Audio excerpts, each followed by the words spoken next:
It's showtime. Good morning, Vietnam! Welcome to the party, pal! See you at the party, Richter. I didn't kill my wife. I don't care! Get away from her, you bitch! I'll be back. I'll be back. You did not going to say that, did you? What I do have are a very particular set of skills. To do the binds. I'm not bad. I'm just drawn that way. Inconceivable! Lilu Dallas Multipass. This is a tasty burger. Face.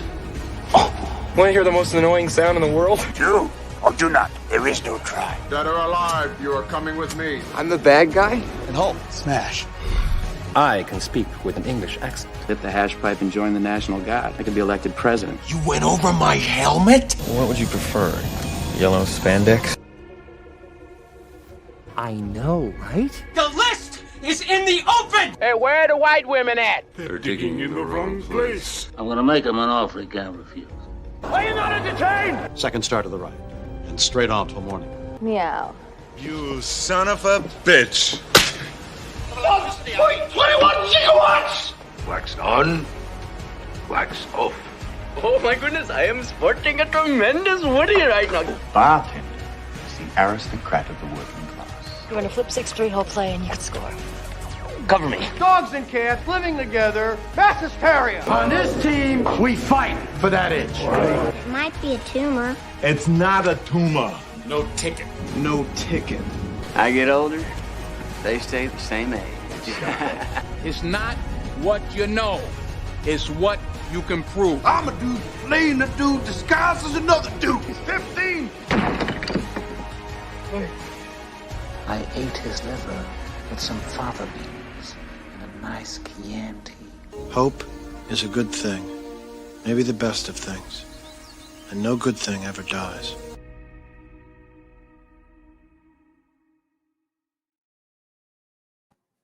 Good evening, and welcome to the Reel McCoy. I'm your host, Meffistoe, and always with me, my head over life mate, all my feelings. How are you, sir? Doing good. Looking forward to this one.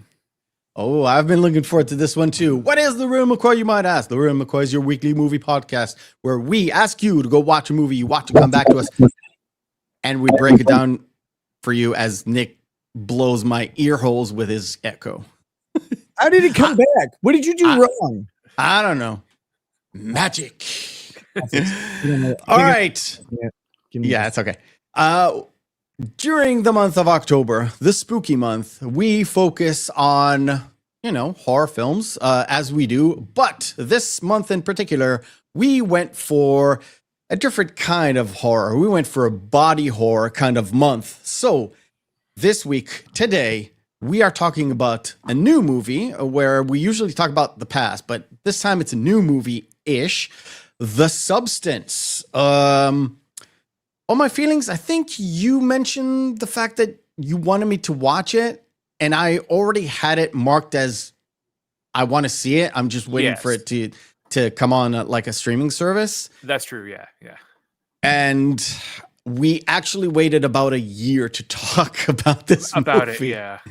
Because you said, no, hold on. We're going to hold off on any kind of conversations until we actually have a podcast about it. So I'm like, okay, all right. And to talk to us about it is Mr. Nick Rekieta coming back. And how are you doing, Nick?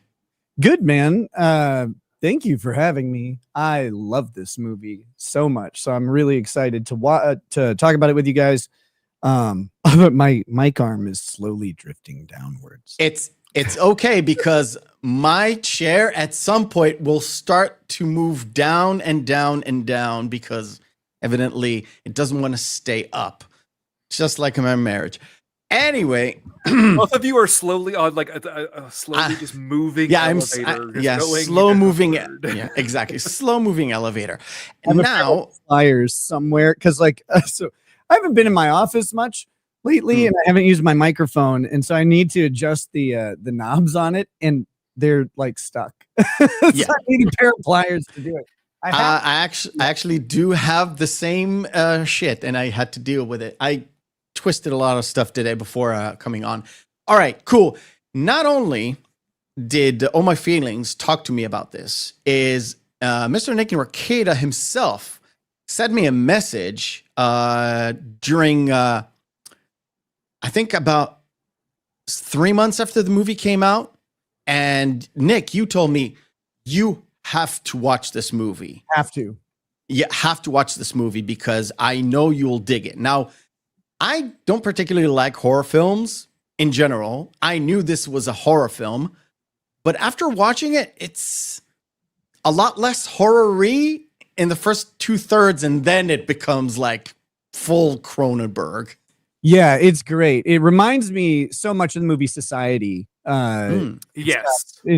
The pacing, I mean, obviously the Cronenberg, he directed Society, but the pacing, the themes, this idea of image and deception / gaslighting, like combined, and then of course, like it's a person at war with themselves throughout the entire film, and different reasons, entirely different motives. Even the sort of process of them being at war is different, but it's still happening. And so like it just brought me right back to watching Society, made me super happy. Also, it has an appropriate level of other fun stuff in it. Yes. And, we'll talk about that. We'll talk about that. Well, All right. Let's say it's so funny that Nick, that you mentioned Society, because I've been trying to get Meph to watch that movie for years. Yes. He has not seen it. I'm not a big Cronenberg fan. Oh, you got it. I know. You have to see Society. Yeah. I have a long and elongated list of have to watch these movies to understand these movies, where I'm a slacker. Anyway, let's say hello to the chat. Let's say hello to Kaladin, Kalikioki, Net Flooded or Furged. I can't read.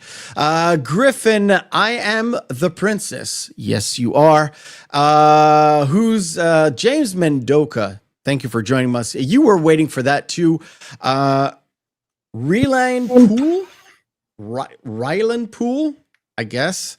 And Mike Mysterio, welcome, all of you. Welcome, welcome, welcome. Let us begin at the beginning, like we do every single show, with a little segment we like to call Behind the Screens. Sound production, take 2. Behind the Screens is where we turn to all my feelings, and I will interject as well about things that are behind the scenes, production-wise, all that good stuff.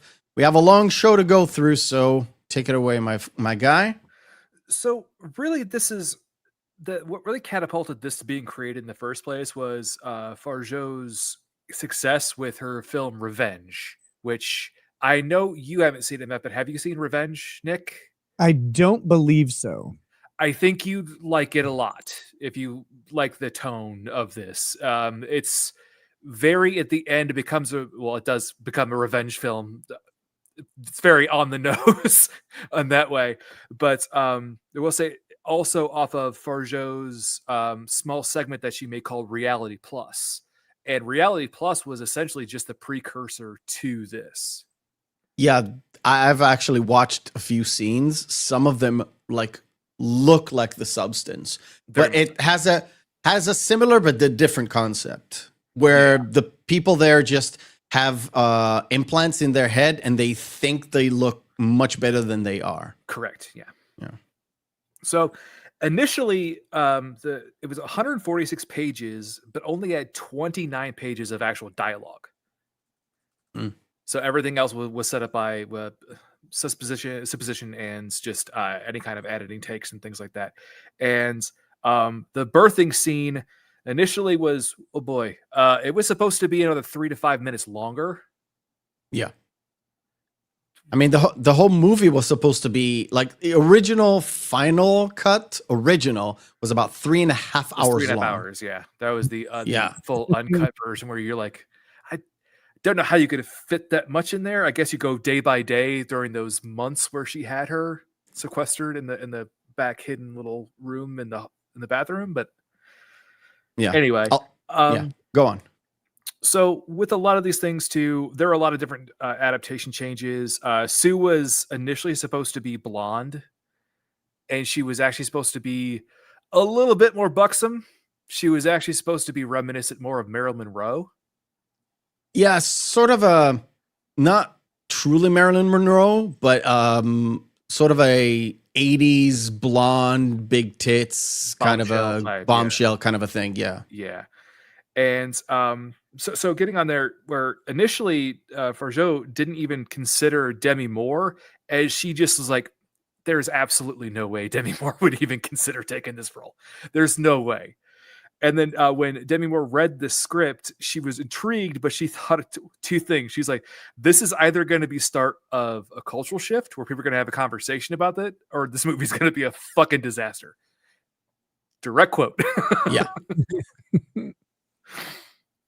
And so Fargeat actually, with getting more kind of into the role, she actually read her biography and her autobiography, and then went through her history and people that she actually worked with, including like when she worked on striptease, that she took a pay cut so that everyone else could get the same pay.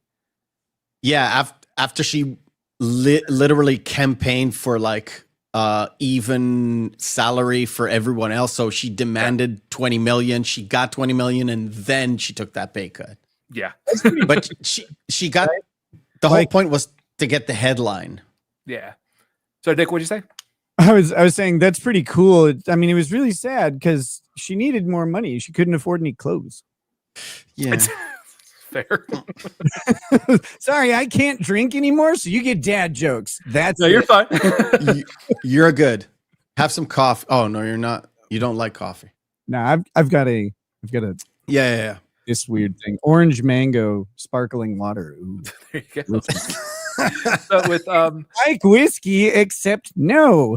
Yes. Actually, James brings up a good point. We're gonna talk about all the stuff about Margaret Qualley. First, we'll get to that. There's an interesting bit that's Margaret Qualley and Demi Moore actually have a backstory, an ancillary backstory. Yeah. Because, Margaret Qualley's mother worked with Demi Moore on films in the 80s.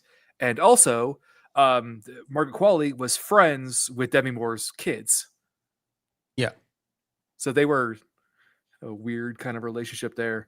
And they only kind of got together after they got cast, because Fargeat wanted the main role to be cast.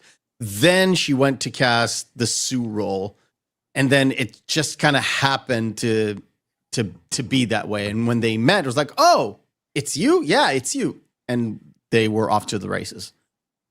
Yep.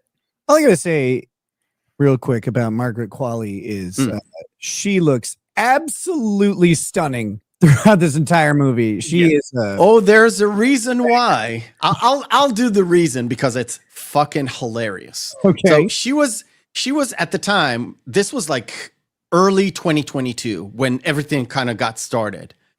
And she was filming this thing in Panama. She got the role, and she evidently she's very obsessed about preparing for a role. Not like method obsessed, but obsessed. Sure. She began to lift weights and tone down, because she's a pretty thin kind of girl, but she wanted to bulk up in terms of like hips and all that stuff. And she started to act like Sue at the house. So much so that she freaked out her husband. Yeah. Like she said, I freaked him out. And he said, just stop acting this way. Because apparently she's not this bubbly in real life. She's really quiet and nerdy and all that stuff. Sure. So, yeah. Yeah. And James did bring up a good point too, where Margaret Qualley did actually she had prosthetic breasts that were put on her. And she said, they gave me the boobs of a lifetime, just not my lifetime. Yes. Wait, those are fake? Yes. Yeah. Like you lied to me. You lied. Yes. It's too bad. She should get hers to look exactly like that. She is so fucking hot in this movie. It's stupid. She said that after the shoot, the boobs gave her like pimples underneath her breasts. It was that, and also the Monstro costume that she wore, because she was actually in that for the entire last segment of the film. That's her underneath, and she was actually in prosthetics and makeup for 6 hours a day. And then when they actually had to get her out of it, they had to cleanse it down. I know this is bad, but they had to clean it with vodka to disinfect it. There's one guy in there. He's like in recovery, but he's like, he just goes and starts licking the inside of the suit. I didn't know it was liquor. I just sweat. No. I'm just really into Margaret Qualley. I swear I'm not relapsing right now. It's Hollywood, and I totally see there's a guy there who licked it, regardless if there was vodka or not. I think it's kind of just like every costume. He's just like, no, just in case.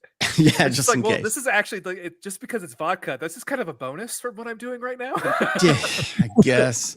But it took about I think about a year for her to fully recover because she had lesions and bruises and all that stuff.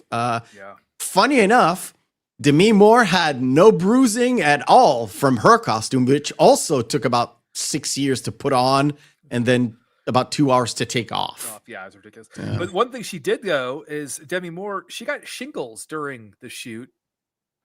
Yeah. She is an old lady. And she lost 20 pounds. I'm not surprised. Yeah, it was really, really rough. I'm not Speaking surprised. of other rough things, so initially, we all know Ray Liotta was supposed to play Harvey. Yeah. But unfortunately, he passed while they were filming. No, that's a mistake. They were filming Cocaine Bear. They wrapped up, and then he died. They were in pre-production. Well, I know. There's a mistake where you checked. I know where you checked. There's a mistake there. Oh, this is so great. So different sources, but okay. Anyway, but they did bring on Dennis Quaid. Dennis Quaid basically just had to just fill the role pretty much last minute, really. Yeah. As we know, just cinematographer bits. Benjamin Crassoon was brought on because Fargeat just loved Promising Young Woman, which that's another good one you should watch, Mef. Promising a Woman? Promising Young Woman. Oh, okay. I watched that. I watch that almost every day. Go on. Talking about dad jokes over here. No kidding. I am the oldest. I am the oldest. I am allowed. I'm gonna have a really bad dad joke coming up real soon. No, you won't. No, yes, you're not allowed. It's gonna be a reference. Go on. But while they were shooting, though, Crassoon was actually really adamant about them actually filming almost in continuity, where the only thing that was really kind of cut out were what they refer to as quote unquote lab shoots. And the lab shoots were a lot of the big kind of production shots, like the birthing scene. Like the actual prosthetic motions and everything that you utilize in the practical effects. But most of it was actually shot in continuity. And I know that the not party, it kind of looks like a theater, but it's not, where they do the New Year's Eve celebration. Yeah. That some of it was shot with just the audience and no actors, or just maybe standings and all that. Where they used a gigantic cannon to spray the audience. It was a fire hose, and they sprayed everybody with 21 liters of fake blood. That's not a lot. They got it all done in one take. Really? Whoa. One take. I figured, like Birmingham was happy to rent out their equipment that's been sitting since 1958. Yeah. That's true. No, we got something for that. Don't worry. We can help you guys. Yeah. But what's so funny is that the prep for it, as you mentioned, it took 3 weeks to do the prep because it was people that were that focused in on extras in different shots for the audience. Then the shot with the arm breaking and spraying the blood, that just done. And what's funny is Crasson was actually in the audience as one of the spectators getting sprayed with it. And he ran up and hugged Fargeat at the end because they're like, we did it, but covered in all the fake blood. Yes. The old, director hazing at the end. Yeah. Yeah. So instead of just chucking a fucking bucket of Gatorade on her. Oh, here we go. Fake blood. I say the other scene that really took the longest was the birthing scene, and that took 15 days to shoot. Whoa. Yeah. Like including them going into the camera and all that? Yes, and and Fargeat was actually so involved in it. One of the shots with the arm, with the activator getting shot into the arm, that's Fargeat's arm. So dedicated. She actually took the quote unquote injection. She actually took it. Wild. Yeah. Yeah. And, you know what's crazy? I'll stop here because it does have something to do with production and a movie that we kind of covered. The fact that the substance is that lime fluorescent green that was used in the Reanimator, which is another body horror movie. But I couldn't find any reference to it on how it got there, why it was chosen. I couldn't find any information about that, but it's clearly inspired from the Reanimator. Yeah, very much so. Right. I was gonna say what's interesting too is about the ending of the birthing scenes, or them swapping from the child or the Matrix. You know, you have that bit where it's the black tunnel and the lights are flashing forward. Yeah.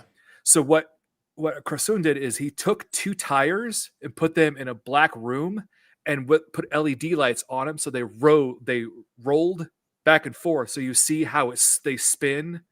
Yeah. Against each so other. It's completely practical. No like lighting and okay. Yeah, he called it the Infinity Room when they would change. So yeah. No. Okay. Anything else? Fun bits. Obviously bits. The big one, Dennis Quaid. The man ate 4.4 pounds of shrimp getting that shot done. There's a reason why. Fargeat is one of those directors that does a lot of takes, like a lot of takes. They do really snappy takes, so like not a lot of dialogue, and then cut and then redo it again. The scene with Demi Moore's makeup, the edit is composed of like 14 different tries, where on the 14th the makeup crew was like, nope, it was 11. Stop. 11? Okay. And it was the makeup coordinator said, no, she can't do anymore. You've done enough. It's like, why? Yeah. It's like, because this is terrible for her skin. We got to get her in the next shot tomorrow. So we can't have her just scraping the shit off her face anymore. I mean, there are chicks who break out from wearing a sports bra on a hot day. Like, I can't imagine wearing that shit on like over and over and over for such extended periods of time. Yeah. Yeah, that material is just it's just icky. Not just the material, the literal makeup that she goes out to, not goes out, but she has that date with the guy who was like, he seems to me the same guy from like Groundhog's Day who catches Bill Murray. He's like, oh, hi, how are you doing? Remember me from 4th grade? It's the same kind of character to me. Fred, yeah. Which is like, she still should have went on that date with Fred. Come on. You know, it would have been better. It would have been a happier ending for her. I don't know. But all that makeup was like, yeah. Anyway, so the one bit is with Qualley doing the pump it up scene before that. Right as she's actually on set for the first bit of Pump It Up, Qualley was fucked up. Oh, yeah. She was drunk and high. Because she was avid, like she was so anxious about it.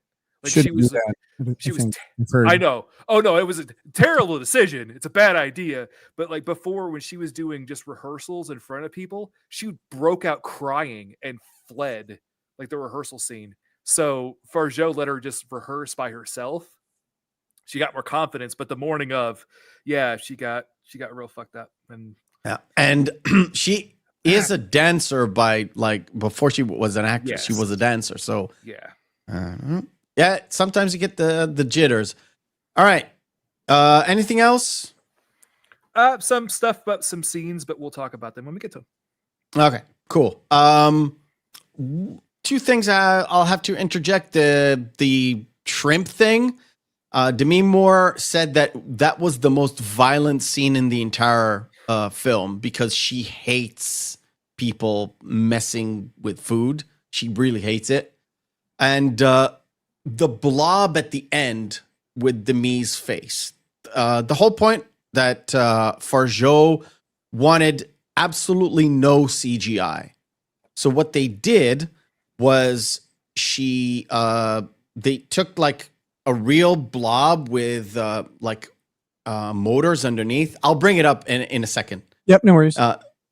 And have it move, and then superimposed her face with, either film technique, but they used very minimal amounts of actual computing to do that. Yeah.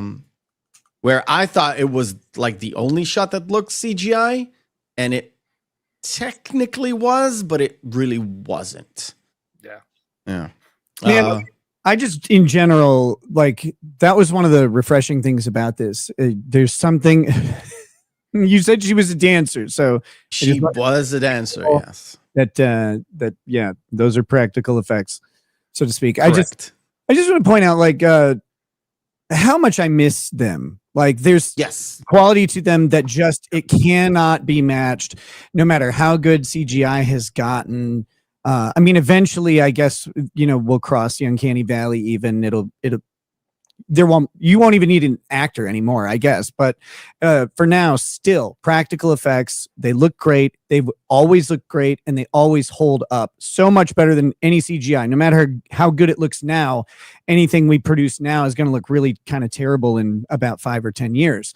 So the practical effects don't, though. I mean, you can go back and watch movies like Starship Troopers, where all of the bugs are done through practical effects. The ships themselves were models that were filmed in stop motion, and it just looks phenomenal. And you see a lot of movies that came after that had the computer generated images, and they just don't. They haven't held up at all. So I appreciate the dedication, the effort. Yeah, and it always comes down to how much the actors are willing to put on the prosthetics and all that stuff. The main guy who did the makeup design, was it Jean-Pierre Plessy? Something. Yes.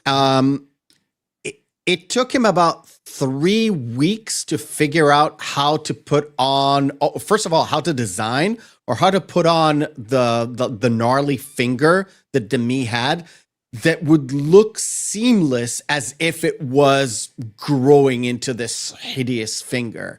And again, every single time he went to the director, Fargeat was like, do you want maybe to do a little bit of CGI? She said no, because it would not look great. And I want this to look great.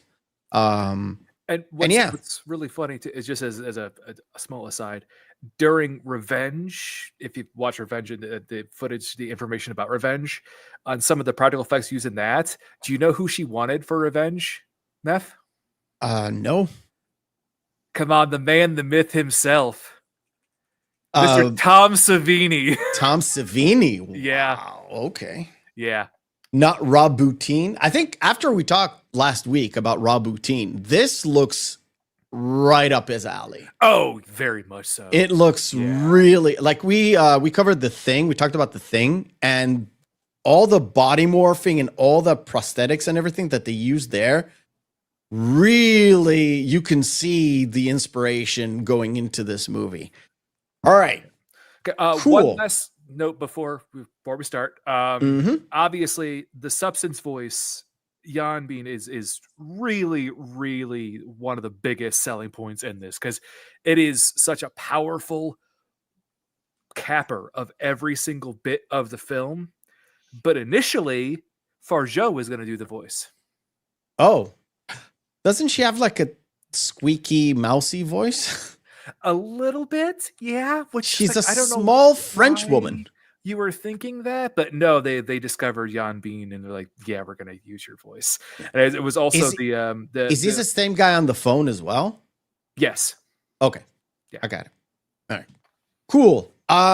Before we dive really into the movie, let's play a little game we like to call Missing Marquee.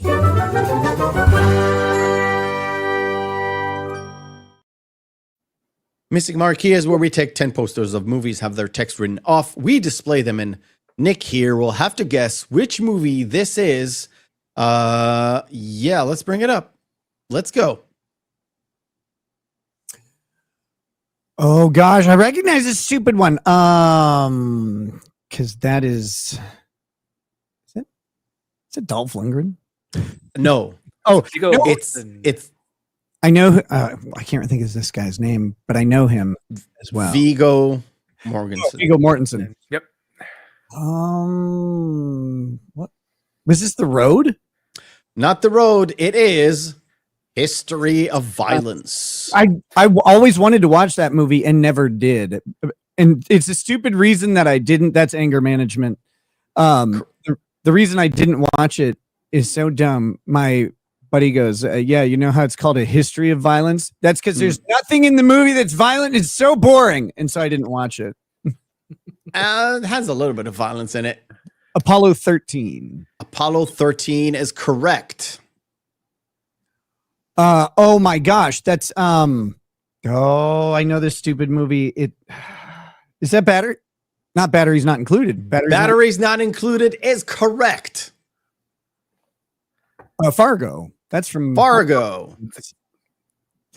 Ooh, that is called. Wait a minute. I'll punch it up if you like. Oh, is this just Mad Max? It is Mad Max. It's Mad Max, but oh wait, which one? Thunderdome. Beyond the Thunderdome is correct. This is Joker. It's right behind. No, wait. Looks like the Joker, not like the Joker. Okay, can you zoom in a little more? Gosh, that looks like it looks like him, but it must not be. Is that it's Eric Bana? That's Eric Bana. Holy shit! I don't know. The only Eric Bana movie I can think of is his chest muscles in Troy. No, it is Munich, which is where he played a Jewish Mossad guy who had a little bit of retribution. Yes. No, he was a Mossad guy. I was gonna say though, that side profile that did look like Joaquin Phoenix. That really. I agree. Empire Strikes Back, right? No. Oh my God, no! It's Return of the Jedi. Return of the Jedi. Shit, that and this one is difficult. No, it's not. This is The Siege. The Siege is correct. You know what? I always get mixed up between The Siege and The Peacemaker. They both essentially have the same thing where it's like a radioactive suitcase bomb thing, right. But one goes one way and the other goes the other way. And one is with George Clooney. The Siege had such like interesting sort of foresight on what was it came out a couple of years before 9/11, if I remember right. Yes. And I think 98. Right. And it was kind of modeled on the bombing that happened in 92, I think it was. 92, 3. Yeah. Mm-hmm. Somewhere around there.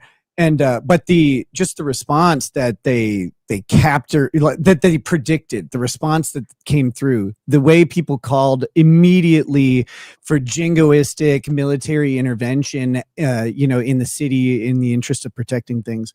And I thought it was also a really cool primer for a lot of people on how sort of the I guess multi-cell terrorism would be developing over the next couple decades. Like it's really crazy going back and rewatching it after 9/11 going, whoa, like they got a lot of this shit right. It was wild. You know what also predicted 9/11? Die Hard 3, both with Bruce Willis. True. Bruce Willis in The Siege is so good and so menacing, but also like he's like the good guy the whole time. And it's kind of like he's not, but he is. But he says right at the beginning, he says, "You don't want this. Don't send us in. Don't send me in because I'll treat this like a war and I'm going to fuck shit up." It was great. Yeah. I love that movie. And he did. All right. Cut that one. The Substance. I like the start of The Substance. First of all, because I actually went to the Hollywood Walk of Fame the same year this movie came out. It was my first time ever in the US. So I did the most US thing you can do in LA. And plus I'm a big movie nerd and all that. The fact of the matter is when this star gets built and then it starts to crack and people like stomp on it and all that, it really is in certain areas of that walk. You can tell where they put a little bit of time into it, and you can tell where they're not. Like the Leonard Nimoy star is as cracked in real life as Elizabeth Sparkles, and it's bent out of shape, and nobody takes care of it. However, the Shatner one is immaculate. I was gonna say that sounds like a Shatner influence, right? Yeah. Like, fuck you, Nimoy. I'm still also, cool. To be fair, though, I could see Shatner going there every other week. Just be like, I gotta clean it up. Yeah. My God, I need to brush it off. My God, my star. Now, the one thing that's great about that scene too is the guy dropping the burger on it, because Fargeat set that up as the setup and payoff for the very end of the film. Yeah. Where it's all smeared with all you can see is not the burger, it's actually the ketchup, it's blood. Ketchup and some of the rest of the ingredients in the burger that looks like just mashed up mush, basically. Now, I didn't know what to think when I saw the first viewing ever, because this was is it Jane Fonda?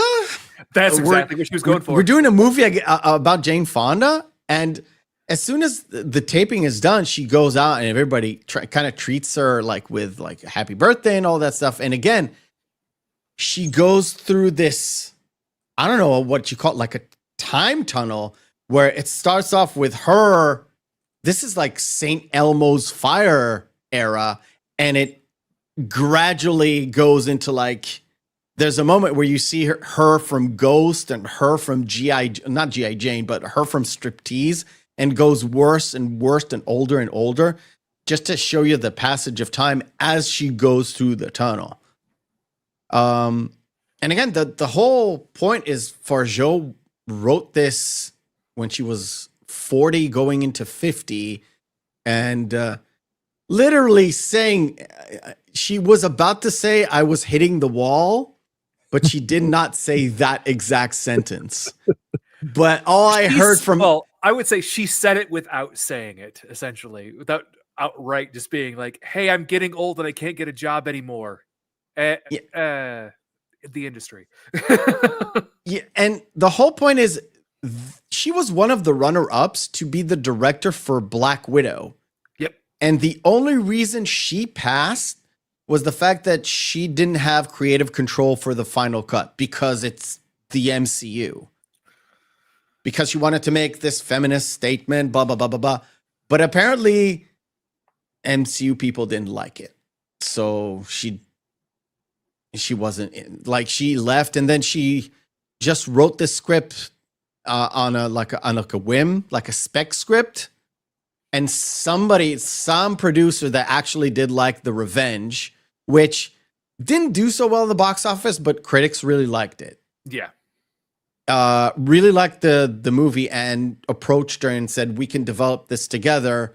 And if you co-produce this, you'll have your creative control for this movie.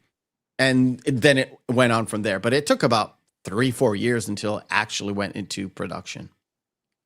I want to bring up this. I was going to say just the bathroom scene right before that too. Oh, how sure. When I just love Krasun's, just the way that he can focus tight in on a shot that makes you feel outrageously uncomfortable. Because you're on the phone. We need her young. We need her hot. We need her now. I don't give a fuck what we promised. This is network TV. So what? She won an Oscar? What was that? For King Kong in the 1930s? It's like, oh, that's right. Dennis Quaid he's just savage in this movie. Oh yeah. Oh yeah. I had forgotten like how funny his role was. He's just shredding her to her face. He's a total scumbag, and you're like, God, I want to hang out with this guy. Appropriately named, like everyone in the movie is appropriately named because Fargeat was like, oh, Hollywood Harvey, scumbag producer Harvey. Why don't we just call him Harvey? Because it wouldn't be on the nose. And the only person that actually has like a last name is Elizabeth, because she wanted that sparkle, because Hollywood is all sparkly and golden and all that fun. Mm-hmm. Yes, but I don't think they would ever actually star like a show that's main actor or actress would have their last name on there. It's not just, it's Pump It Up with Sue, and that's it. You're not Cher. Roll it back. Or Prince. And the one thing about the sort of like, and you see it again in the conversation when he savagely eats those shrimp and leaves everything on the table, like all distraught. There's a lot of ASMR elements, and this throughout the film. You feel the body coming out of a body. You feel the flying the Chardonnay, which is not ironic. Damn it. That was going to be my joke. Damn it, Meph. Gotcha. I was gonna put like, wait, do you think that him leaving, did she think that was ironic? No. Because it's not. I want to talk about, because it does fit when she I did love has the that, accident. Well, just as right before that, when they're having that bit where he keeps going, well, after 50, it just kind of stops. And he never finishes that, because as soon as she questions him, it's like, Gary. Hey, Gary. Hey, saw those numbers, buddy. I gotta go. And that's like, you would say it's a typical Hollywood thing, because I never experienced this. I don't know if you guys experienced this ever, but we've seen this in either countless movies or in interviews where people like, yeah, Hollywood being Hollywood, and you talk to some guy and suddenly it just moves to the next thing and the next thing and the next thing. I've heard that so much it didn't really surprise me. Now I want to get to this because I want to talk about a little bit about the exterior shots. Now, they filmed the entire movie in France, but they needed palms like in LA, where there's not a lot of them. But let's just say on the coast, like Santa Monica Boulevard and all that stuff. It was actually Cannes. They went down to south of France and filmed in Cannes because it has that same kind of quality.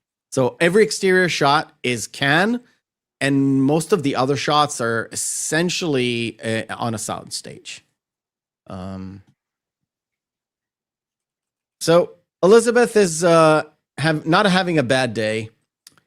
She kind of looks at her poster getting torn, and she has an accident, which leads her to this. Not Monaco or Marseille was actually Cannes, but yeah, Saint-Tropez has the same kind of vibe, same kind of palms. Yeah, I think Nice as well. Let's not get into it, please. It's Cannes. No, Nice was isn't Nice on the north coast of France? I have no idea. It's a Monaco. No, that's Normandy. Nice is down south. Oh God, I don't remember. I've been to Nice and Normandy, and I haven't been to Cannes. But I've been to Paris. I've been to Paris. I've been to paradise, but I've never been to me. Okay. Okay, stop with the dad jokes. I want to get to the sort of like this, where sort of like the attending doctor is kind of brushing her off essentially. And then his assistant, attendee, whatever, stops her right before she gets dismissed. And it's like, let's do another checkup. And he tests her back where it's weird, but it's not weird because she's been in an accident. But then he's like, you're a great candidate. Here you go. Have this. And he gives her coat back. And then when she's going outside, she realizes, oh, he slipped me a note. Like, and he gave her the USB card with the substance and the phone number. And then she has we'll call it the Ned, not Fred, but the Ned encounter where she encounters her friend from her class from like 10th grade or whatever it was. He writes her down a number, drops it on the floor, still gives her the number, and she's so distraught she takes the like filthy number and she puts it in her bag. To be fair, though, I don't think Fred had any ill intentions with that. Like, it wasn't kind of a mark of demarcation. He's like, oh, well, you got the number now. Okay. I don't think so either. I think he's the most decent guy there. Yeah. And I think it's mostly because he's not coming from Hollywood-esque people. Because the rest of the people she deals with is either Hollywood people or the obnoxious neighbor from next door who comes in and he only wants to get Sue while Oliver, they're doing the transition. Oliver. What a piece of shit. Yeah. And when she does get home, she's greeted with this bouquet. It's like, you were amazing. And just because we haven't like figured it out and read this, there is an actual close-up. Because I really love the editing because it goes like into something that tells you what it is, and then it pulls it right back to look at the surrounding. Let's move forward. So initially, she sticks the USB into the TV. She looks at this pitch, younger, better than yourself, all that stuff. And she's like, this is bullshit. This is just it's the new The Secret book, like with Oprah. And she just tosses it into the garbage. But then, of course, she wakes up in the morning and she hears the news and she's like, yeah, why not? So she gets this card and she goes into this dodgy area of town and I'm going to skip all the stuff, and she gets this package where you still don't know what is still going on. It's like there's a stabilizer, there's a lots of needles for the switch. Yeah. Weird kind of liquidy substance that you have to inject to yourself. Man, I don't look anything. I would not inject anything into me that looks like the bath that dude in RoboCop took. Yeah. Exactly that, or again, like, as Meth mentioned before, anything that came out of Reanimator, where I'm like, anything that glows a neon color, I don't think I should be injecting that I got from a number from a guy who put it in my jacket pocket at my doctor's office. Yeah, you do drink Mountain Dew and Gatorade, which is fluorescent green. I can't drink those anymore, so I actually inject them. So I'm familiar with how this works. I really need to pick me up today. Now, 20 cc's of Mountain Dew stat. Now, I don't like needles and stuff, and I have seen people inject themselves. I can't do it. I really can't do it. It's weird to me, but she's like, okay, let's. I have to, so I have a heat allergy, and which means I have an injectable antihistamine that I have to take once a month, and it's 2 shots, and like my wife does it, and they're really not bad. Like these are really thin needles. They go right in the skin in the back of your arm. But even that, I'm like, I just cannot stick myself with a needle. I don't know why. I'd rather jam a knife into my leg than put a needle in my arm. I don't get it. I'm with you. I fucking hate them. I can't. No, they don't. No, they really don't. James brings up a good point, trying it. But the thing is, there is no actual, like, well, before she does this too, there is no before and after where she knows that there's going to be a positive effect for this. She's just like, fuck it, we ball. Just injects herself. But the thing is too, there's no guarantee of what kind of new version of you will become, or what if you were just not a very conventionally attractive person? Would you just be yourself again, but younger? Because they don't tell her anything. Because in the promos, they say it's a younger, better, more beautiful, more perfect you, but yes, but that is also kind of vague. Exactly. It's really vague. Mm-hmm. If somebody tells you you're the Matrix, and there's two of you, but you're actually one, what does that say? It doesn't, because you don't know what's going on. You have to literally mostly have to figure it out by yourself. Mm-hmm. And this is exactly what it does. And later on, there's that moment where she's sitting around in this coffee place. I think it's after her finger gets gnarled, and she sees an old guy, but he has this same stain on his arm as the doctor. And he seems to know her, and he's like, yeah, now you get it. Now you know how you have to live with it.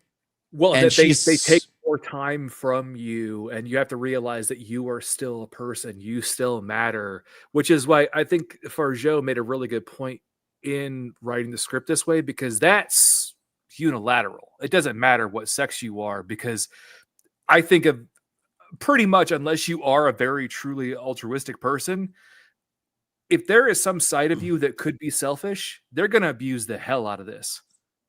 Oh yeah. I want to get to this now. Could you imagine having to do this though? Like you slither out of your little cocoon, your chrysalis cocoon for a bit, and then it's like, well, I got to stitch this up and throw my corpse in the fucking closet for a while with a feeding tube. It could be so awkward to do that. That I basically have to give myself, my previous version of myself, a spinal tap, just to keep myself going. Essentially. Now there's the moment at the very beginning where Demi Moore is opened up at the back, right after the birth scene. She took a shower, and then she comes back to the body, and there's the sewing kit that says like stitch you up or something like that. Before she puts in the needle, she has that little gag reflex. I noticed it today only when I watched it. She has that gag reflex, but then she does it anyway. Mm-hmm. And then doing this bit where she takes out the spinal fluid or whatever it is, the stuff that the stabilizer. She doesn't gag at this point, and she doesn't gag at all later on when she does even crazier shit. Well, she does when it starts to get infected. Oh, it's so gross. Yeah. Now, for this particular, not for this particular shot, but in several shots, the body is like a silicone body. But sometimes it's actually Demi Moore with the makeup stitching on her, where they couldn't do certain things with the silicone bodies.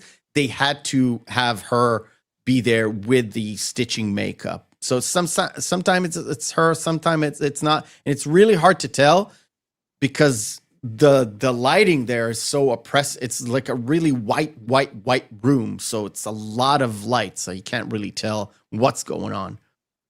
And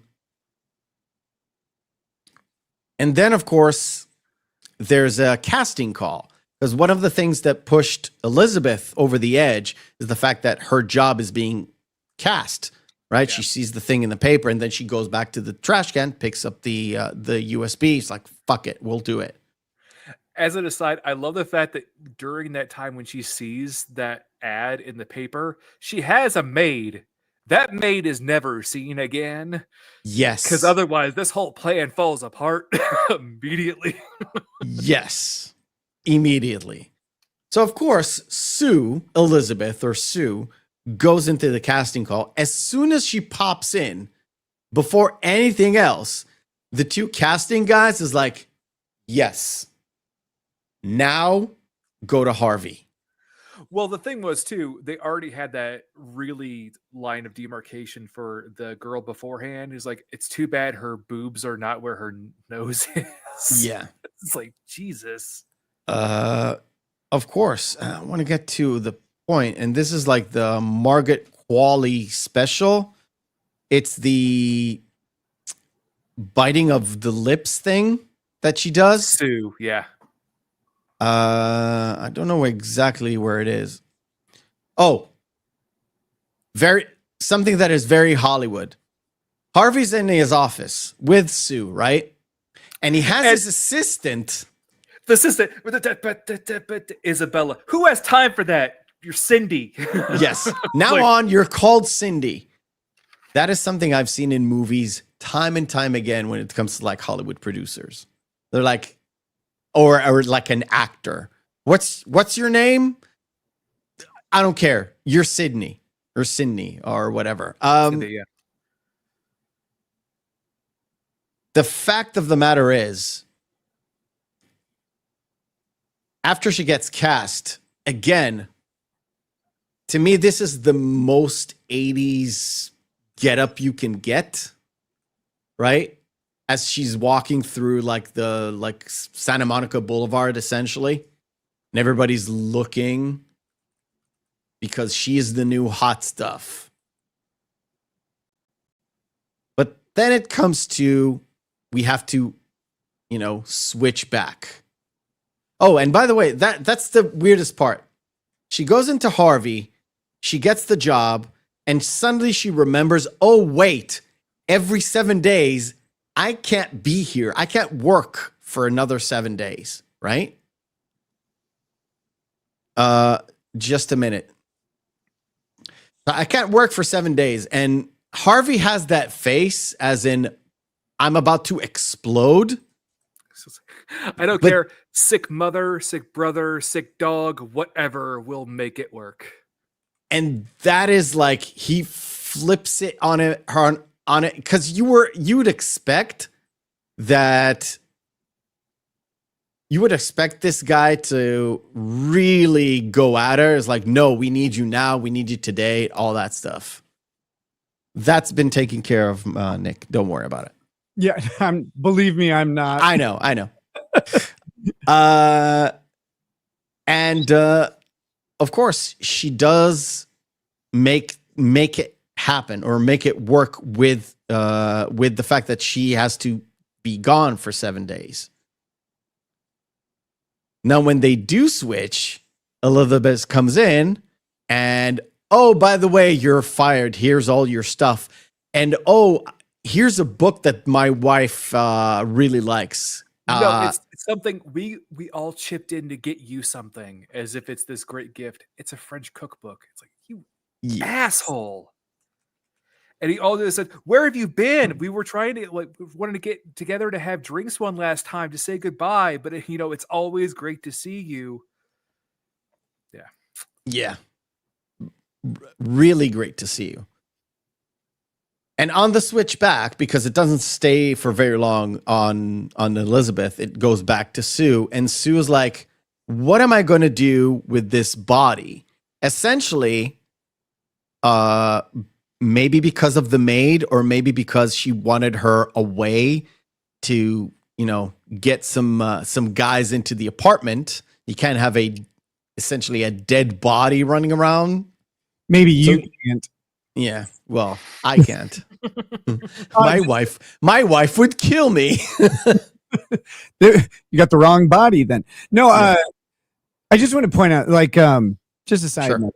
I love her outfit in that scene. The yellow, like, tied up crop top shirt is just like, it's one, it's really hot, but two, it's just like perfectly emblematic of her character and sort of like that.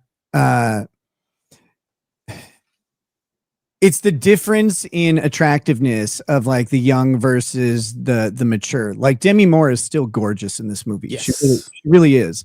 But you know, this is the girl coming out of college, right? Like that age versus the older, and it's they just executed it so well in attitude, in look, in every single aspect of what they were trying to delineate between the two characters. Well, one character but split, and it was this, you know, the old versus the young, the reckless versus the I guess the tired, and it's so neat. But this outfit it's flawless, and it's so dumb that I care about it because it's simple and it's whatever, but it's the details like this that really make the movie, because the characters are everything in this. They don't have a lot of external scenes. There's a lot of implied stuff, like she's implied to go out and party and do all this stuff, but you don't see a ton. You've got the production studio and the apartment are the main features of the movie throughout the whole thing. So everything has to be kind of sold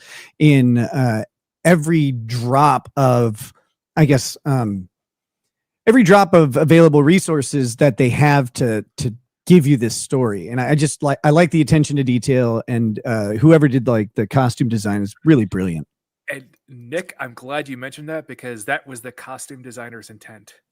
Yes. Yeah. To make Sue appear very youthful, young, and almost nubile, but very the object of sexual desire. And while Elizabeth is more like, again, wearing power suits or very demure, but very more like stately and matronly kind of attire. But someone just said that I didn't know what I was talking about. Shut up. Why would you do that? This particular outfit, very reminiscent, and it's so funny, to the same outfit that she had in Once Upon a Time in Hollywood. Correct, yeah. Where she got like a ride from Brad Pitt's character. Very similar outfit. Not the same, it's just very similar. The Daisy Dukes, the crop shirt where it doesn't go, like same kind of design, but it fits, like you said, with the character. And then, of course, Once Upon a Time in Hollywood, you know, it's set way farther back, so it, you know, that I know exactly what shirt that is, because when I was looking up the the picture of her doing the splits, it had the different outfits, and the Once Upon a Time in Hollywood shirt was like a rainbow hippie pattern, whereas this one, where it's more of a knitted shirt, but it's the same kind of design where it's cropped into a V, right into your belly button.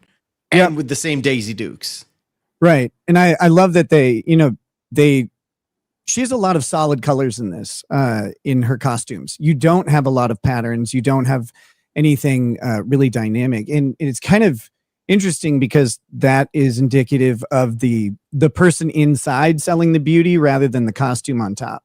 And again, it's those subtle things that they did. It's like, gosh, they really, really paid attention to everything. And just look at this shot, this Kubrick-esque shot down this hallway. I was about to say, this is like from The Shining. It is very much so. And it happens twice. It happens once with Elizabeth coming into the camera and once with Sue going out into the distance. And then also with Monstro, with her delusion of her walking down the barren, sort of empty walkway at the very end, where she's thinking of these adoring people are saying, "Oh, we love you, we can't live without you," while seeing just one poster of her on each side. All right, so Sue is having fun, getting a lot of male attention. No, so what's so interesting is the fact that they were all for actually following the rules until, again, Sue being essentially, you know, someone in her early 20s, going, well, I could just steal a couple of hours. It's not that big of a deal, right? Yeah, she was almost mid-coitus, we'll call it. She was almost having sex with this guy. And she was like, I need just a little bit more before I change right in front of this dude. And she goes out and steals just a little bit, just a tiny little bit. But of course, what's great too is you mentioned the audio effects that obviously the composer of this is brilliant too, and the sound mix is fantastic. But as they are making out that very visceral sound of it, I can barely show this on YouTube, and it's already risque. Oh, and yeah. And this is essentially like her imagination, but it's so surprising. It takes you out of it for a little bit. At least on my first viewing, it takes you out a little bit, but then it kind of returns you. It's like, okay, relax. This was just a dream, but it kind of tells you about the stuff that it lurks underneath with the substance that they've actually used, or Elizabeth used, where it is a little bit more volatile than she had originally thought, essentially making a more volatile version of herself. And when she wakes up in the morning, wait, I need to get this. She sees the sticky note, and then she sees the aftermath. And essentially, she immediately calls what was their name? Number. Yes, the number, but what was the company's name? I forgot. There is no name. It's just the substance. Okay. Yeah. Yeah, I was wondering if it was called The Company somewhere, but I couldn't remember.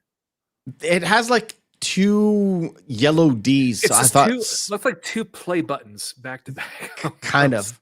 Yeah. But she sees the gnarly fingers like, okay, I know what she did because they share essentially a mind.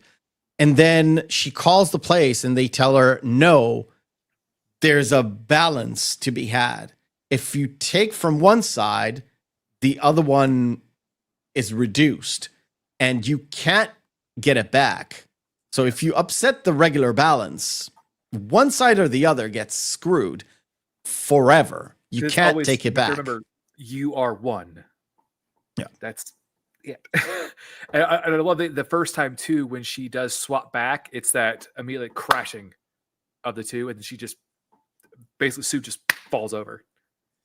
Yeah. You know what I found to be interesting about this is she's sold on this maintaining her youth and beauty. Like that's the point of the substance, is to regain what you've lost.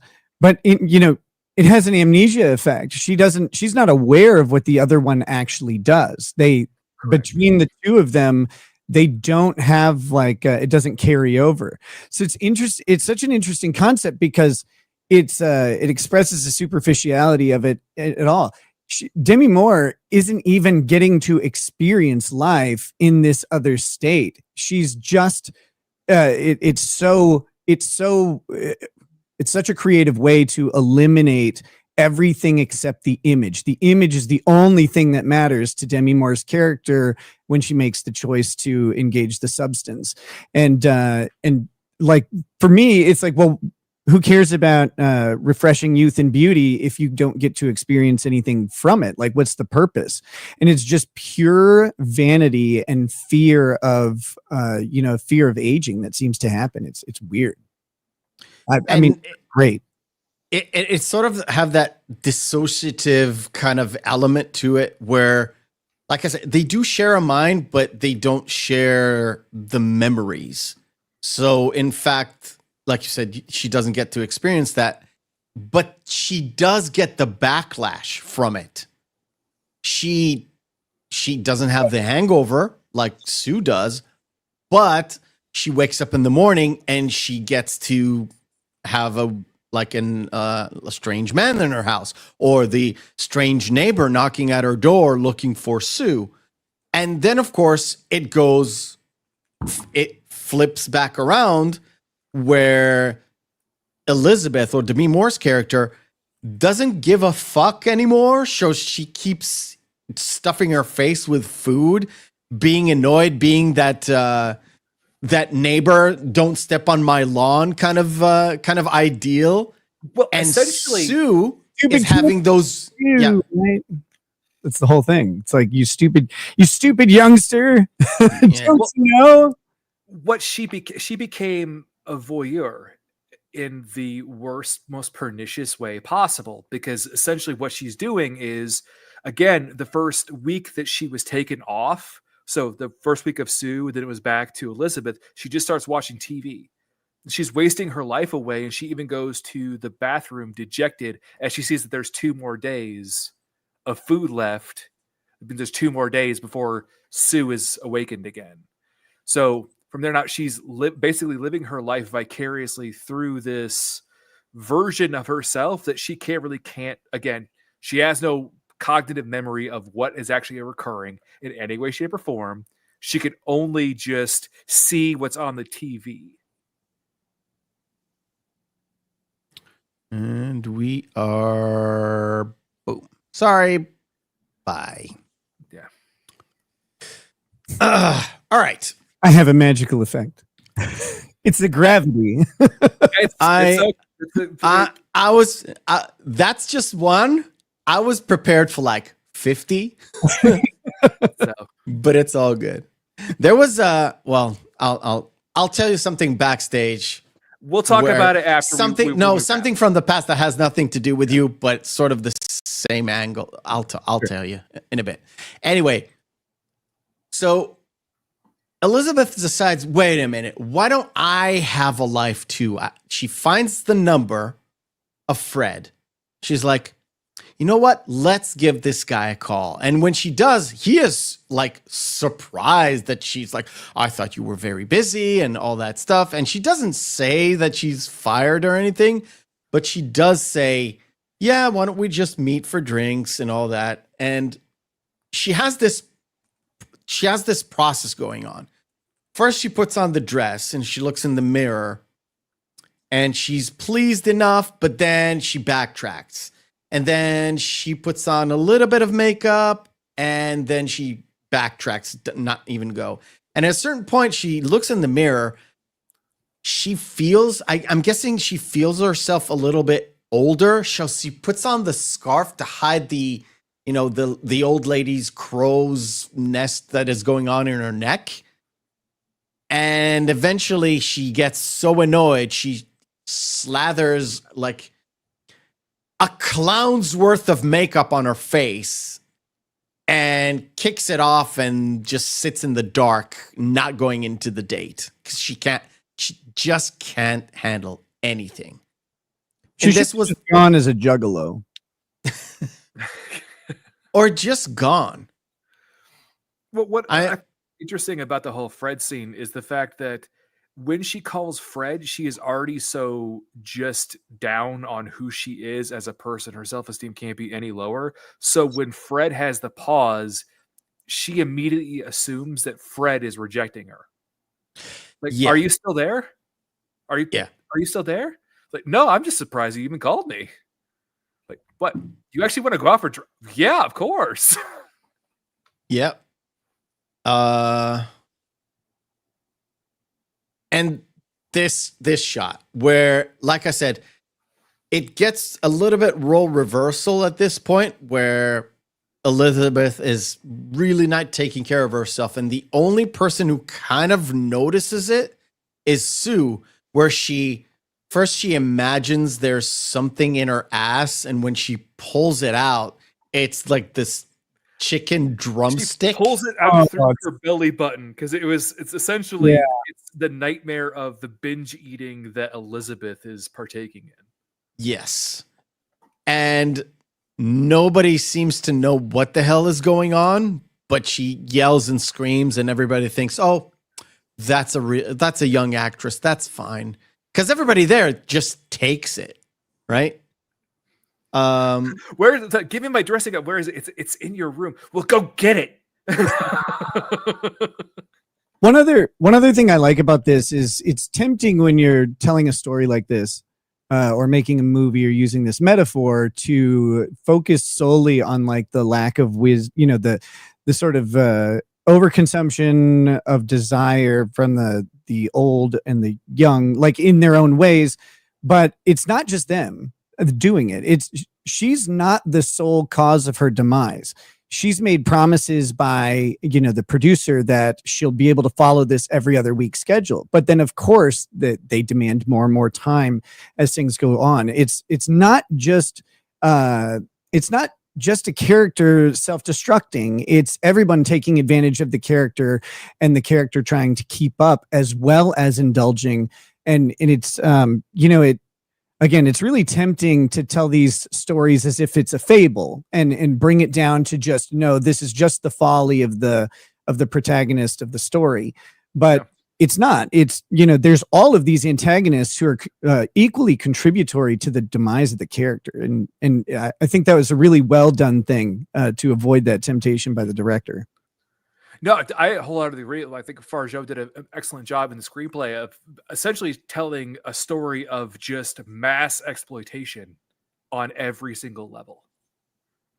And you get that with this, and this is the moment where the Harvey character is laid into the story, where he's not there a lot, but he's there in key moments to like sort of expedient the fall or the regression into like being selfish and self-indulgent and this is all due to him stroking her ego in order to empower and enrich himself. He's not doing this for her. He's doing this for himself.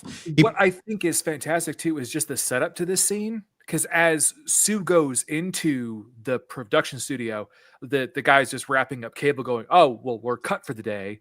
And like, you have to see Harvey now. She assumed that maybe that nightmare wasn't just a nightmare. Maybe this did occur. Can you pull that last frame back up with the Harvey? Yeah, can you pull that up again real quick? So I want to point out something. It's just really, it's really subtle and really well done. Notice this shot. This shot, the camera is at Dennis Quaid's throat level, looking lightly up into his face, because this character is slightly shorter than Dennis Quaid. Like, that is the attention to detail of the, the cinematography here that like is tight. Sorry. Independent film has a huge problem because every shot is too tight because they can't afford good sets. When you mirror good filmmaking and good cinematography and good set design, you get this shot where it's not too tight. You get the broad, like the whole thing of the office. You're given space in the frame, but Dennis Quaid is still obviously dominant. And just that subtlety of putting the camera right here, looking up at a, like at a 12-degree angle, makes it so much cleaner than if they would have put it up, at eye level with him and made her equal. Cause she's not. Like, the whole scene is, she's down below. And like that's the stuff that is just, it's so lost on indie film. They just don't have people who have this experience, or they don't have the resources to do it. And it makes you appreciate when you can get like an independent movie with enough of a budget to bring in like this level of talent and thought is fantastic. I've actually watched quite a few, because of my wife, quite a few like French films that are like randomly on a movie channel that we have here.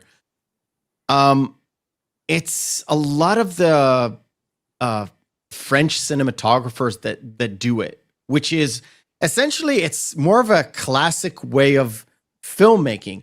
If this guy is menacing, then you have to have your camera from up, like shooting from down upwards to sort of enhance the character. And if you do it the other way around, it has to go from up till down, because that's how that is the reciprocal relationship between the characters. And it's a lot less when you deal with like like traditional American cinematographers, where they want to do a thing that is enhancing the shot, but sometimes it's like it's studio intervention or directors doing this or that or not.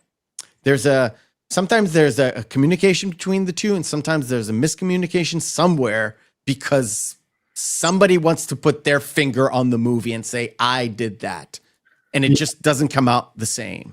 That's very true. And Nick, to your point there, I think they need to actually really have just a segment in, especially in any kind of film school about this, and call it the A24 effect, because it is so ubiquitous amongst those films. Yeah, and I hate how tight shots are in indie movies, because like I'll buy some like trashy indie horror movie. It's like, oh, this is cool. This is going to be great. And then every shot, it's like the frame is this much and you can't see anything else. And you get no depth to what's going on or where they are. And it's almost like you get the idea that the production crew or the director or the writer has no idea where they are. Like, where is this person located? Everything just looks like the hallway of a fucking, high school gymnasium. Right, like with all these like white painted cinder blocks behind every shot, and this movie just has artistic vision for days. Yeah, and to me, this is what I liked, especially in the first two acts. Like I said, I'm not really big into like the body horror stuff, but the entire movie setup was like, this is going bad. Oh, this is going real bad. Why is this happening? Why is she not stopping? And this is the moment where she gets that job. It's like Harvey wants her to host the New Year's Eve thing, and she just goes bananas with being selfish. And just one more day, and just one more day, and another day, and another day, and you see the progression of the wound in the back goes from bad to worse to gross. And if you notice, before everything spoils. Before anything spoils, there are moments where she pulls a little bit from the back and it's clear. And right before it cuts away from everything else to something else, you see a little bit of black going into the clear. Yep. Even at the beginning, before she's like, what the hell is this? This is like rancid. And there's that moment where she pulls enough, like, I can't deal with like pulling every day. She pulls a lot and puts it into jars. Yeah. Oh gosh. It was so gross. And then you think about it, it's like, man, it's enough to inject Mountain Dew into your veins, but it's way worse to inject Mountain Dew Pitch Black 3 into your veins. Like, oh my gosh. Especially if it's been in your car for 3 days in the hot sun, you know? I want to get to this. So, but at a certain point, she's sort of like, okay, I'm going to let this go. I'm going to rest for a little bit. And then Elizabeth wakes up and she is absolutely livid. And again, she calls the place, even though she has her answer. And she gets essentially the same lines, like you share the thing, you share there's a balance. If the balance goes off, it can't go back. Well, and this is the first time too where there is the option to stop. And she has to take a moment to actually reflect and go, actually, no, I am this vain that I don't want it to stop. Yeah, because they said, would you like to terminate? And she has a little pause, but she elects to continue. And this is probably that side that spawned Sue, essentially. That vain side of the actress that wants to capture her youth. And then it just keeps going, where it could have just stopped right there. And I think right after this, I think is probably one of my favorite bits, because Demi Moore just gets to chew scenery, acting catty, cooking in the kitchen after with the knee. Oh, that scene just sounds horrible, because they again the sound mix is done so it pays extra attention to how the knee pops back into place so she can yeah. What was she gets the book? Yeah. So go ahead, Nick. I was just wondering, for you, side tangent, since you're talking about like ASMR sound, what was the first movie that you thought that maybe caught your attention on sound design, like as your life journey through film is there? I know mine, so that's why I'm asking the question, but I'm kind of curious, like if there's any movie that stands out to you guys as like the sound made the film or made your experience. I want to say, I think it's 8mm with Nicolas Cage. I've never no that. No, Snake Eyes. Snake Eyes with Nicolas Cage. Where's all these it's a weird, it's a weird, fucked up movie. It's with Gary Sinise. Yeah, and it has a weird, sound design, but Snatch. Snatch, that's a good one. God, movie. I want to say also Snatch is a great movie that all the transitions are not just visual; they're with a lot of sound cues. I can hear them right now. Like once you mentioned the transitions, it was like, okay, yeah. That little guitar riff or whatever it is that goes through, and it's like, oh, okay, yeah, taking me back. By the way, Nick, you would love 8mm. It's a great movie.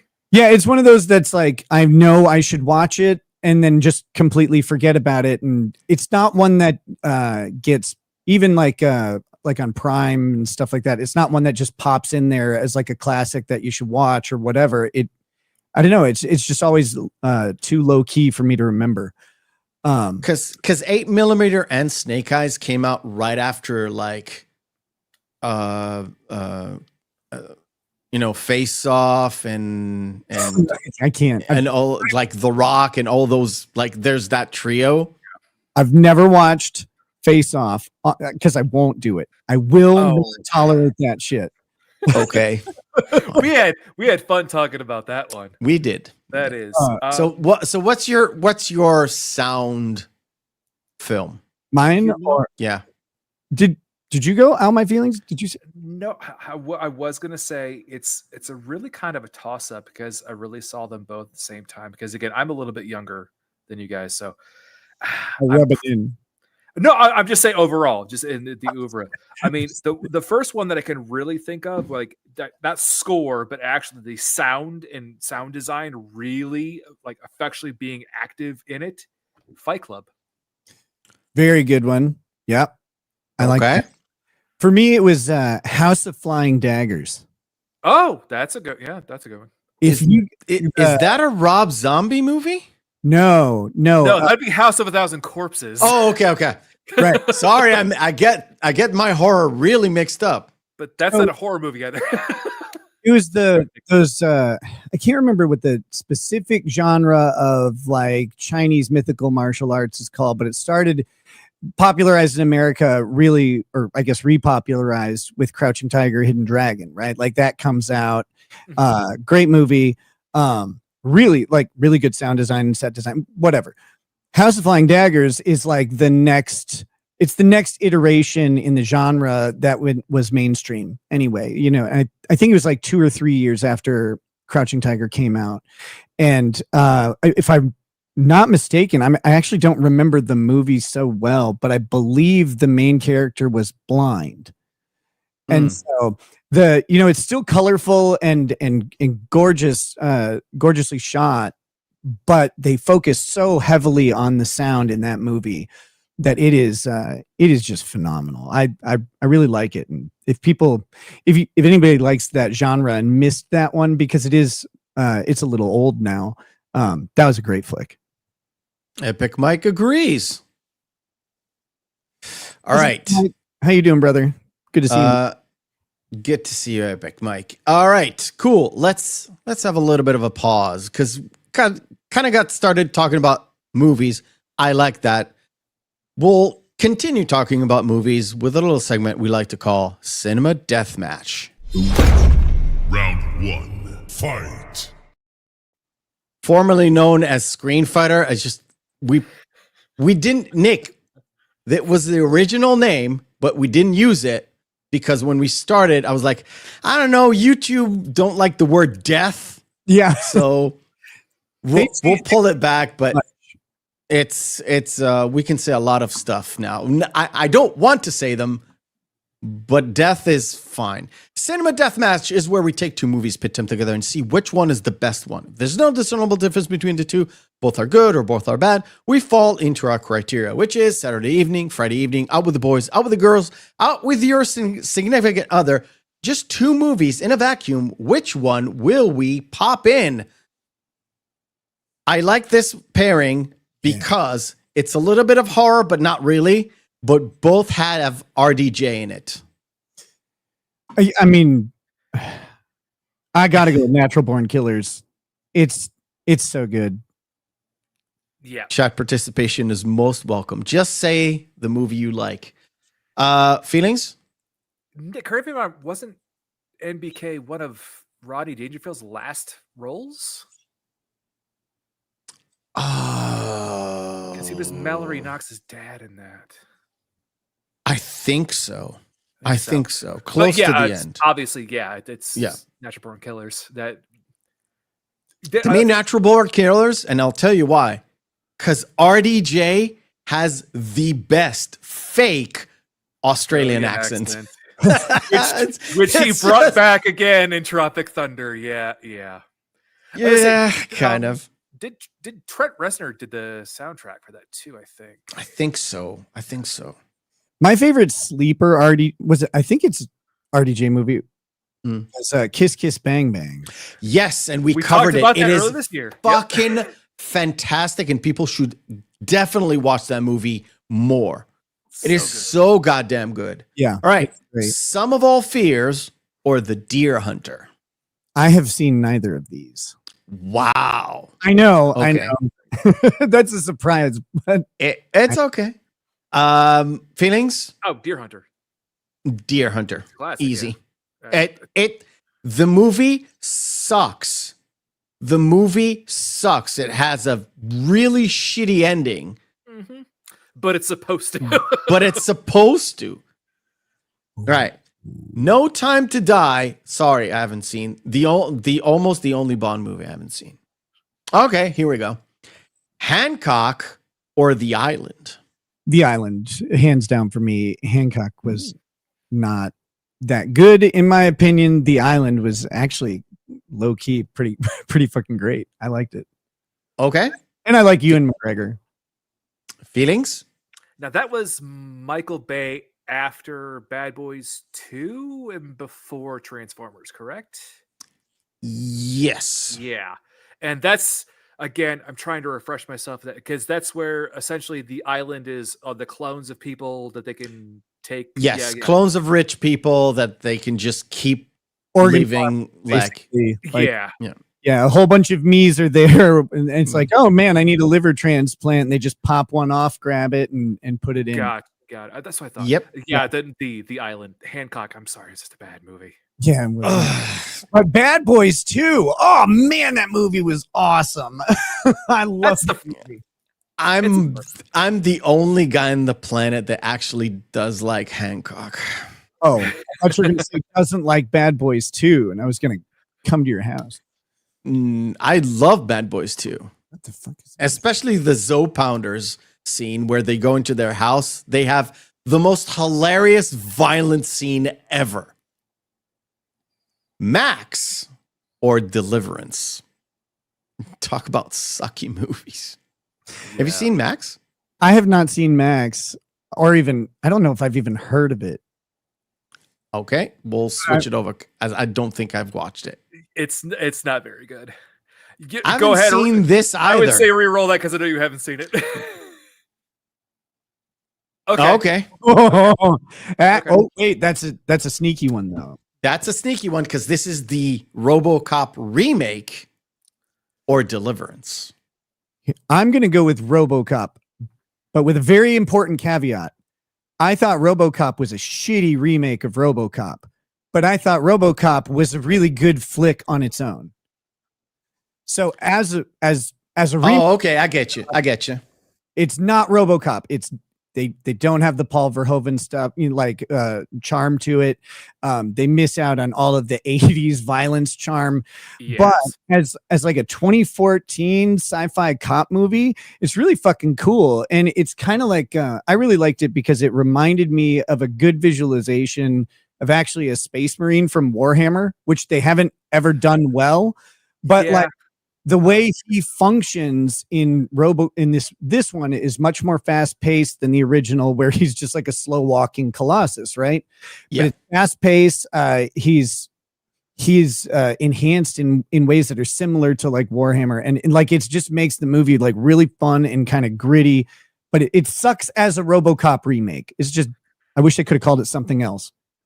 Now that you mentioned that the Warhammer 40K reference, I think of, with the way that RoboCop was done in this one, think of the Adeptus Mechanicus and their actual the servitorization of some of their soldiers, where it's like, yep, I could see that.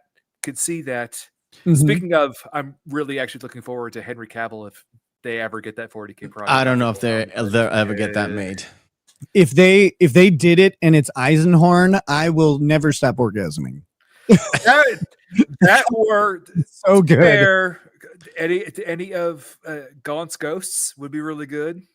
Yeah, I had heard that Eisenhorn was the series that Cavill wanted to do, and he was given, initially there were a bunch of reports that he was given a bunch of creative input or even creative control over the series. So who knows if they'll ever do it. I don't know how they could make a good Warhammer movie, like in general. The one that they made was almost okay, but every time they try to make Warhammer into like a visual medium, they seem to miss, like it's like they've never read the books, and they try to do too much traditional storytelling, and they forget that the genre tells the story. Get us to chopping things up, like that's all we really need. Swords. I think the only ones that have really been really good are the fan stuff, like the Astartes project, because that's great. Those are cool. And actually, to be fair, I think I subscribed to Warhammer TV Plus or whatever, but I never really took advantage of it. There's a series on Prime, and it's it's Level Up or something. They have an episode on there. Yeah, one episode is Missing Level or something. Yeah, like it was actually really good. But there's no dialogue or anything. It's like, or maybe that there is dialogue, but it's a tie into the actual game. Right. Okay. Titus is in it. Yeah. Me from 2 years ago would have been completely lost, but me today, I know a hell of a lot more than I should have on Warhammer 40K. You're welcome, Meth. I actually do love like the stories and stuff. I really enjoy it. Really do. Dan, I'm not gonna pick Deliverance on one merit. Deliverance is one of those movies where it's fucking good, but you only want to watch it once. It's the criteria we always have, Meth. It's a one and done movie. Yeah. Yes. Like the Piano with Harvey Keitel. It's a really good movie, but fuck, I don't want to see. They're also the pianist. Yeah. I don't want to see Harvey Keitel's penis ever again. Please no. Right. Last one. Dracula, 1931. Not Nosferatu. This was the Bela Lugosi Dracula or Caddyshack. You can't. There are not many movies that could outdo Caddyshack, so I gotta take Caddyshack. I mean, listen, Bela Lugosi, I love it. I even love Bauhaus's song, Bela Lugosi's Dead. Yep. I even like the new Nosferatu, but I'm gonna pick Caddyshack, and that would be. I love it so much, but it's Caddyshack, man. Yeah. Before we get back, I have one question. Sure. I need to ask before I forget it later. If you would kindly have me back sometime, I would love to do maybe a. If we do a full review like this of them individually, it'd be great. But also, what I would call big fish movies. There are three that are really prominent. There's Big Fish, which was a great movie. There's Adventures of Baron Munchausen, which is a Big Fish movie, right? It's an unreliable. Oh, it is? I call it Big Fish movie because that's what it is. It's an unreliable narrator telling these stories with, you know, massive amounts of hyperbole and excitement added to them. But there's like a lesson that there's reality behind all of it. And then finally, this is a sleeper. It's The Fall, the movie The Fall from 2000. I will send you a message. The Fall is real. That's a really good one. Yeah. I may even have a date for you as well. Yeah. I don't know if you can make it, but I will have a date for you too. The Fall is on right now. I watched it the other day and I was like, God, this movie is so beautiful. And it was weird because it got released in the US and then it got caught up in IP hell, basically. Oh. And it was hard to find for like a decade. Mm-hmm. And now you can find it and watch it. And if you have not watched any of those 3 movies, you have to watch them out in the audience because those are all just amazing. But yeah, I love the this little micro genre of what I call Big Fish movies, and those are the 3 best examples I can think of them and they're just perfect. Okay, cool. What's odd? We will talk. If we were to add another film to that month, we could actually just call it Real Big Fish. I don't know if he can do the whole month, but we'll see. Won't do any more. We'll get taken down. I'm trying to get to a spot where there's like no nudity. Holy shit. Oh, okay.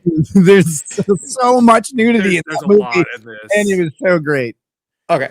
But her there's that moment. There's that remarks. She's like, "Oh, yes, it's right. Oh, I just grew up in a farm." Yeah. There's that moment where she finds the book that Harvey gave her and she opens it up and it's like a French cuisine book. And then she goes on a cooking rampage where I guess it's on the TV, but it's sort of implied it's on the TV. She talks to the TV as if it's on and she mocks essentially her own self. Yes. Where Sue has this weird Jay Leno type Jimmy Fallon kind of conversation with this guy. And she's a snarky bitch, essentially. And she cooks and it's all crazy. And then of course, Sue wakes up to the house being at a disarray. And I do love that. And as a retaliation, she puts a lot of fucking substance in those jars. Because what's great too is right before that too, it cuts to Sue screaming, "You have to get control of yourself," and it's her picking up again around there, and then she's like, and the smash cut to 3 months later, and you're like, oh no, yeah. This is it, where it kind of looks like a homeless took over the place. Essentially. But this actually wasn't a scene from the movie. This is kind of some deep lore and trivia about this. This was just a picture of the average woman's apartment when you go home with her. I'm just I want to put this on. I don't know. Whatever that means. Lord. I have no retort to that, Nick. I'm sorry. I'd say you had a good point in the chat there too. Eisenhorn or Caiaphas Cain? Yeah. Oh no, we're not going back to 40K, are we? Just we're here on that note. Jeff, you just be quiet for a second, okay? Yeah, tell me more about Caiaphas Cain. Well, he has the bestest boy ever. He's stinky and possibly, most likely, a blank, but. Really, if I could digress for just one more second. Okay. I don't know how they have missed this with Warhammer like video games. Because they made Space Marines like Captain Titus is cool or whatever. The best fucking character that they should do with this, and it would be great for a series, like a TV series or a video game plot, is one of the Salamanders. His name is Vulcan Hestan. And he's like He's a space marine. He's a space marine whose job is to find the relics that Vulcan left behind. That's his sole job in any way possible to recover them.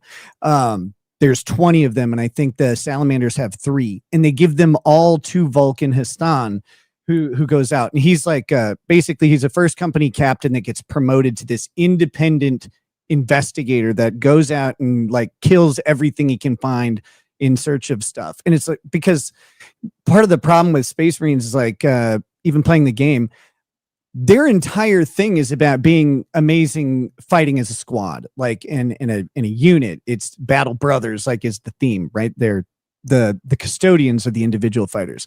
But this is the one character that could make like an excellent like long time RPG or something where you get to play first person, one character, and it has like an established plot and purpose. And they could do such a fucking good job, and they never do. And it's like, this character is so cool. Do something with him. Write another book. Well, correct me if I'm wrong. He is the one. If they collect all of them, that's when Vulcan says that he'll return. Yeah, if they get all of Vulcan's the Vulcan weapons, it might have been 10. I think it was 10, not 20. If they get them all, like Vulcan will allegedly return. Yeah. So because Vulcan is a perpetual. I mean, he doesn't. Vulcan is all I know is the Vulcan is the guy that essentially cannot be killed by conventional weapons. By anything. Dude, he fell like to one of the planet. He fell to the McCrag as a fucking like a meteor and just slammed into the ground. And he gets up. It's like, I'm fine. No big deal. And then he just trust me. If anybody would know that how Vulcan couldn't die, you could ask Conrad Kurz. No, wait, he's dead. Never mind. All right. Conrad went out like a bitch. Well, he knew he was going to die. He saw it. Yeah, he sat there and just moped about it. What a pussy. It's like listening to what's his face? What's the guy who has the YouTube channel, but it's not General McCrag, not the Australian dude, UK dude. Archcast? Luton 09. Luton. The guy I put his videos on, I listen to all of them and fall asleep. If you did nothing else with Warhammer on at all, other than just put Luton's entire channel on a playlist and just listen through it, like you will have done enough. I have done enough because I've listened to almost every single one of his videos. They're so good. He does the best ones of anybody. Yeah. You get the best deep dives. If you want like comedy stuff, there are a lot of better channels for that, like Pancreas No Work or Arthur Bones. Like they're funny stuff that have lore included, but his is like, no, I'm here to talk about lore, and you may fall asleep. Oh, and by the way, I went through all of the old White Dwarf magazines. This is from White Dwarf number 341. It's like, oh my god, from 1994, yes, May of 1994. Yeah, that's issue that we that's the lore guy. That's the lore guys I love because they are so into it. They can tell you how you're wrong, why you're wrong, and exponentially tell you how stuff got changed to make you wrong. Yeah. Okay, back to the movie. Yes. All right. So I had the picture of the substance that got like contaminated. So of course Sue's like, why is it contaminated? Essentially, the guy on the other end, the guy from the company, says, well, you've reached the end. There is no more. The balance is so out of whack, you're done. There's no return from this.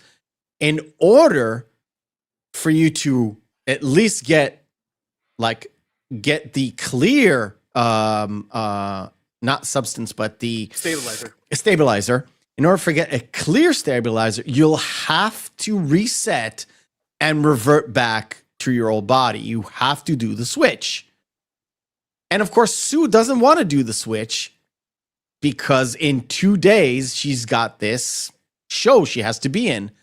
But reluctantly, she has to do it.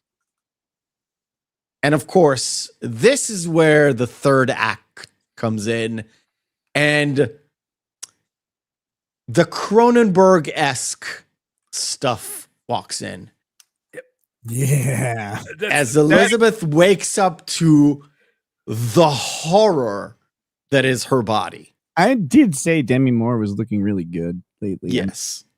And this is. I love the fact that you were able to cut out. You were able to capture the one bit with the one frame that does not have like one like two hanging nipples. Orangutan nipples. Yeah. It's not the orangutan nipples. There's the back shot where she has, for the lack of a better word, droopy vagina, but it goes up almost to her mid thighs, and I was like, "Did you have to?" And Fargeat was like, "Fargeat went, yes, yeah, we did, yes, of course." This part, like I said, it's not that I don't appreciate the makeup or the stuff. It's the combination of the heavy ASMR when she moves, just her movement. You can. If you have like good headphones or good earbuds even, and you can have the like mock surround sound that, because I mostly watch it on the PC, the mock surround sound that the certain sound systems will allow you to have in your earphones really enhance that sort of ASMR quality to it, where she just walks around on carpet and you can hear every single step and the joints. It's very faint, but you hear the joints crackling like she had with her knee. And you're like, oh, that's fucking, it's very cringy, but yeah. Like Tall Man from Phantasm. The face. Oh, that's a good point. That face, it was like so distinctive. It's wild. Yeah. Oh, I haven't thought about the Phantasm in a long time. Whichever one it was, I think it's Phantasm 3. The guy has like a 4-barreled shotgun. That movie's so funny. I can't even. I think about how some of these movies like exist. It's like, who made this? How is this mainstream? Like, someone will always make something, but like, not only was it mainstream, this went into movie theaters. It was wild. Like, I mean, the Human Centipede was a movie, and also Human Centipede 2 and 3 was also a movie. So yeah. Somebody had to think that up. Well, I mean, the house that Jack built, which, oh God, that movie, bad. And this is another point where essentially Elizabeth says, I want to terminate. She gets the termination kit. She goes in, and like before, right in the middle of it, she just stops. And this allows Sue to wake up, and they have this confrontation. I don't know. You mentioned Crouching Tiger, Hidden Dragon. They kind of had the same kind of back and forth. She actually uses the termination on her, but then she actually injects her with her own blood in order to wake her up and bring her out. What's so funny too is she was doing the heart taps, directly taken from Pulp Fiction. Directly, Krasun wanted to pay homage to Tarantino in that shot. And what's great too is the entire bit there really encapsulate who Elizabeth is as a person, because she's she already put the termination, like part of the serum, into her. She's saying, no, I need you back. You have to get ready. I need you because I hate myself. You're the only lovable part of me that's left. Yeah. So, and then of course Sue proceeds to bash her fucking head in repeatedly until she is presumably dead. Yeah, it's fine. It's okay. I'm here still. I just one of my kids is in here, so I just turned. That's fine. Oh no, you're good, buddy. Don't worry about it. That's fine. We're all good. And after that whole ordeal where she is being sprayed by blood, by Elizabeth's blood, she's like, oh wait, I do have a show to attend. Well, and also I think it kind of hit her a little bit too, where, oh no, wait, we are one. Yeah. Uh-oh. What? No. Not to worry. I'm trying to. No. I can't. No. That's her reaction. Like, uh-oh. Oh yeah. Her reaction is, oh shit. Oh shit. Yes. No. Yeah. There certain elements in there that I can't really show. Again, lots of nudity. Yes. So she sits around, fully dressed, and ready to go to the show, only to realize that it's all a dream. And it reverts back to her being in the apartment. Right? No, it's her with the stabilizer and the... No, she dreams about being in this show where people put makeup on her and put a necklace on her. Because she's still in the apartment. She realizes, oh, I have to be in the show. She imagines her in the show and then reverts back. And then, of course, she remembers that the substance can create a better version of her. So why don't I just fucking take it? Thus creating... Is Krasoon does the best bit, because every single time there's a deviation from the rules that are set up by the substance, keeps repeating itself over and over and over again in big, bold, flashing, just giant warnings. That, especially when she injects herself, they're like, one use only, discard after use. Yeah. In that moment where she is in the bathroom and all of her teeth fall out. Wow. I want to capture the moment, but it's really... Oh, there we go. Got it. Very tame, because it gets a little bit worse. When she's in the elevator and her fingernail just pops right off. Yep. It completely pops right off. And why don't we just meet Harvey in the, in the hallway at the backstage with, I want to say old white men, but it's essentially all of Hollywood's producers. Yeah, they're supposed to be all the executives. And yeah. Remember, pretty girls should always smile. Yeah. The OCP board of directors. Yes. Yeah. Yes. Dude, look at that suit. It is so great. Like a jack-o'-lantern gone wrong. Man. I think you're a man-o'-lantern. I'm not gonna lie. One of my favorite Dennis Quaid roles ever. Maybe not the best one, but essentially he plays so off what he usually does. So completely off his like stereotypical casting. Yeah. And he just runs with it. He's so fucking good. And of course, because of Hollywood politics, he would never be nominated for any like meaningful award. I mean, you could imagine Ray Liotta in the role very easily, though. Oh yeah, like he was cast first. Yeah, I can see why Ray Liotta was cast. It's just, yeah. Oh yeah, he would have been great. I miss his laugh. Yeah, like that. Oh, the laugh at the point. Yeah. Oh man, it's so good. Oh, I hate anything with teeth. Oh, okay, fine. Yeah, keep it up there. That's fine. It's like It's right after she goes back to the apartment and just fucking, I'll just inject the whole thing and make a better version of myself. Give me a better me. Give me a better me. Yeah. Well, and when she does, it's not.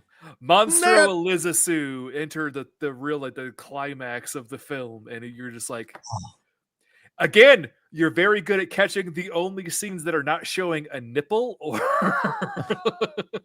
and you can like All My Feelings has like co-production, so he can see what I'm playing with in the background. So it's like, oh no, don't do this. No, not that. Oh, this is the one. Good. Do this. Yeah, this is like Monstro. And even like if you're not like aware that is happening, it actually says Monstro, because it starts with like, it says Elizabeth, when it moves on, when Sue is essentially born, it has Sue in big pink. And when it's Monstro, it's white and green, like the substance itself. It's Monstro Elizasu. Yep. Yeah. And now the whole point is Monstro has the dress that Sue wears, but he takes a big cutout of Elizabeth and put like makeup on like she did before she went on a date. And she hears that bit of, well, the pretty girl should always smile. And you know, the first thing that I thought of, honestly, when she cut that off, Deadpool. Really? Why Deadpool? 1, when he takes the mask off, he's wearing the Hugh Jackman poster bit over his face. You went all the way there? Yeah. Damn. Ugh. See? Chair went down again. Cool. Nobody noticed there was a fake breast on screen, right?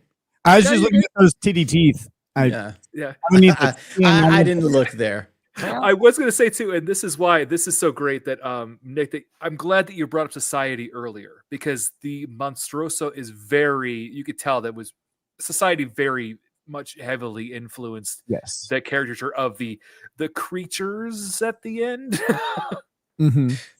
Yeah, this is the point. Like, I can't show the front because it's filled with breasts.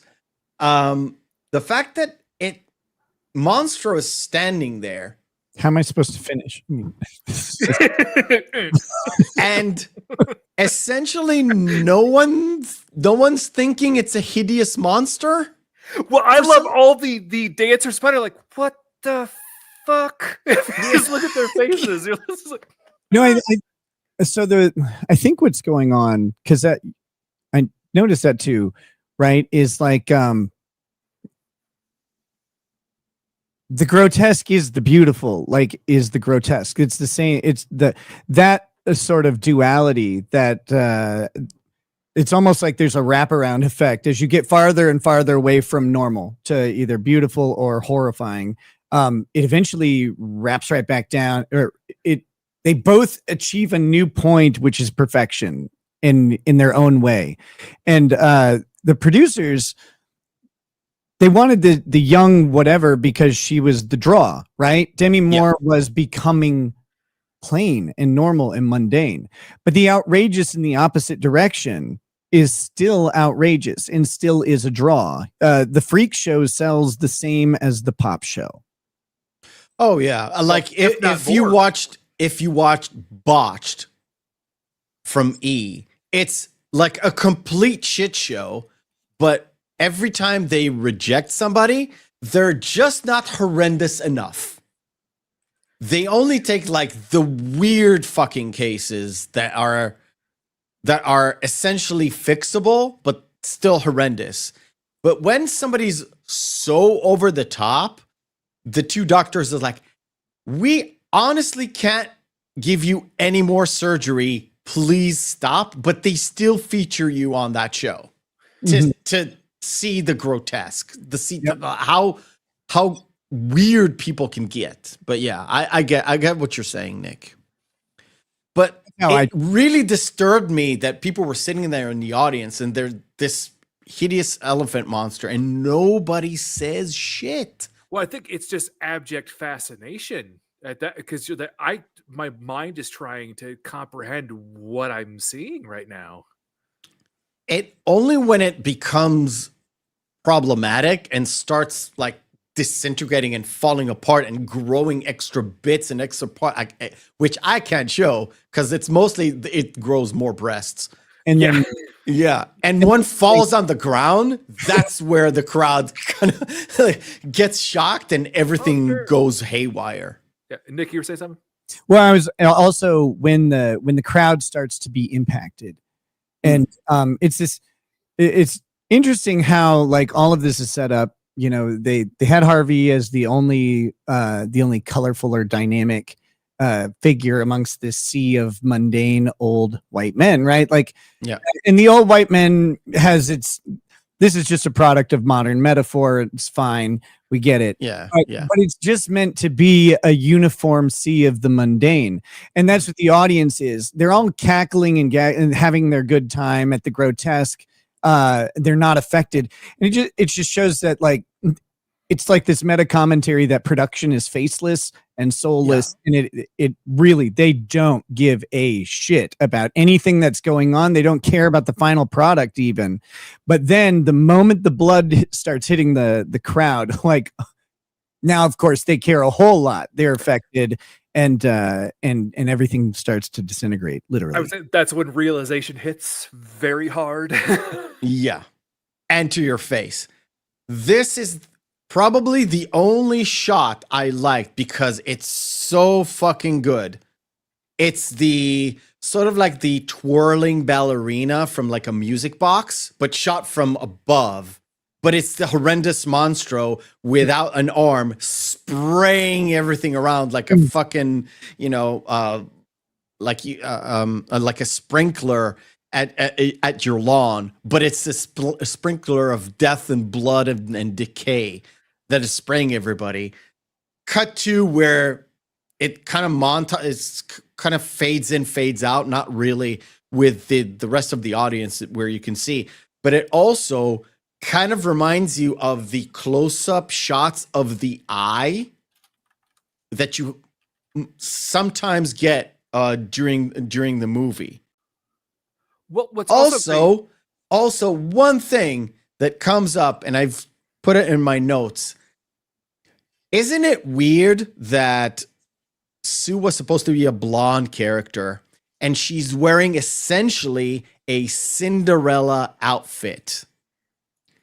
And she goes on stage as a monster that sprays blood on everybody.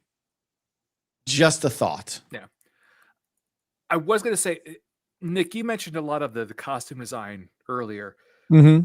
What's perfect about this is if you look at this compared to other media, this is, I think the costume designer did a great job of doing an interpretation of Demi Moore. It's a 1994 French film. And if you look at the costume design, yeah, it's directly on the nose. Yeah, that actually, Island of Dr. Moreau. I've seen that. I would agree with you 100%. Like it, yeah. I hadn't thought of it, but I'm remembering now. Oh, it's with that, but it's Lorraine Margot. It's a French film. Oh, sorry. I thought you. Yeah, no, you're good. All right. This comes. This is the payoff to the setup with the burger and everything. Like you mentioned before, feelings is that blob of the last vestiges of Elizabeth comes to the only thing that reminds people that she actually exists is that cracked star in the hall of like the Walk of Fame, and she screams all the way there. And then she sort of seems content, and then it just melts and dissolves. Well, she has that final vision of oddly enough, the sparkles, the gold coming down, and the adoration that she always craved for, and she dies on her star. Yep. Now, the great bit about it too is the street cleaner coming right on over. Yeah, street cleaner comes in with the machine and just wipes it all away as if it did not happen at all. Which is that's the thing. This movie doesn't have a falling action. It just builds and builds and builds and builds. I mean, the falling action is like it's literally like a minute. It's that like slithering away. But even in that moment where that street sweeper comes in and it hits you right at the end. And you're like, no, this wasn't going down. It was still building. And now it's over. It's just boom, cut off. And I thought that was fantastic. Because how do you wind this movie down? What can you even do? Yeah, you can't do anything, but we'll just wipe it all away. It's like a Big Lebowski ending kind of. I want to get to it. There we go. And there.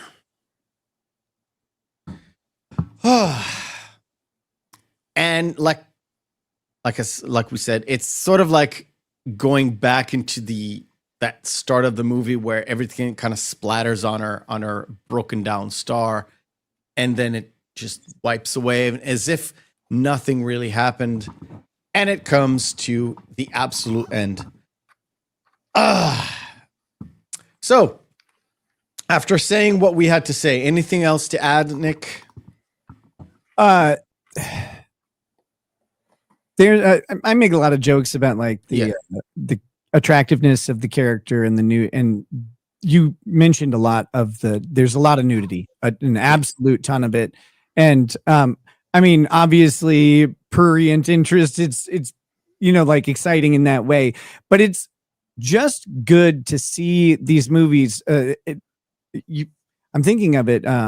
We were talking about French filmmaking earlier. And just before we continue, a lot of nudity, no sexual nudity whatsoever. None. Yeah. None. And it's so there's I'm noticing a trend, and I want to talk about a show in a little bit after we're done with this movie. Sure.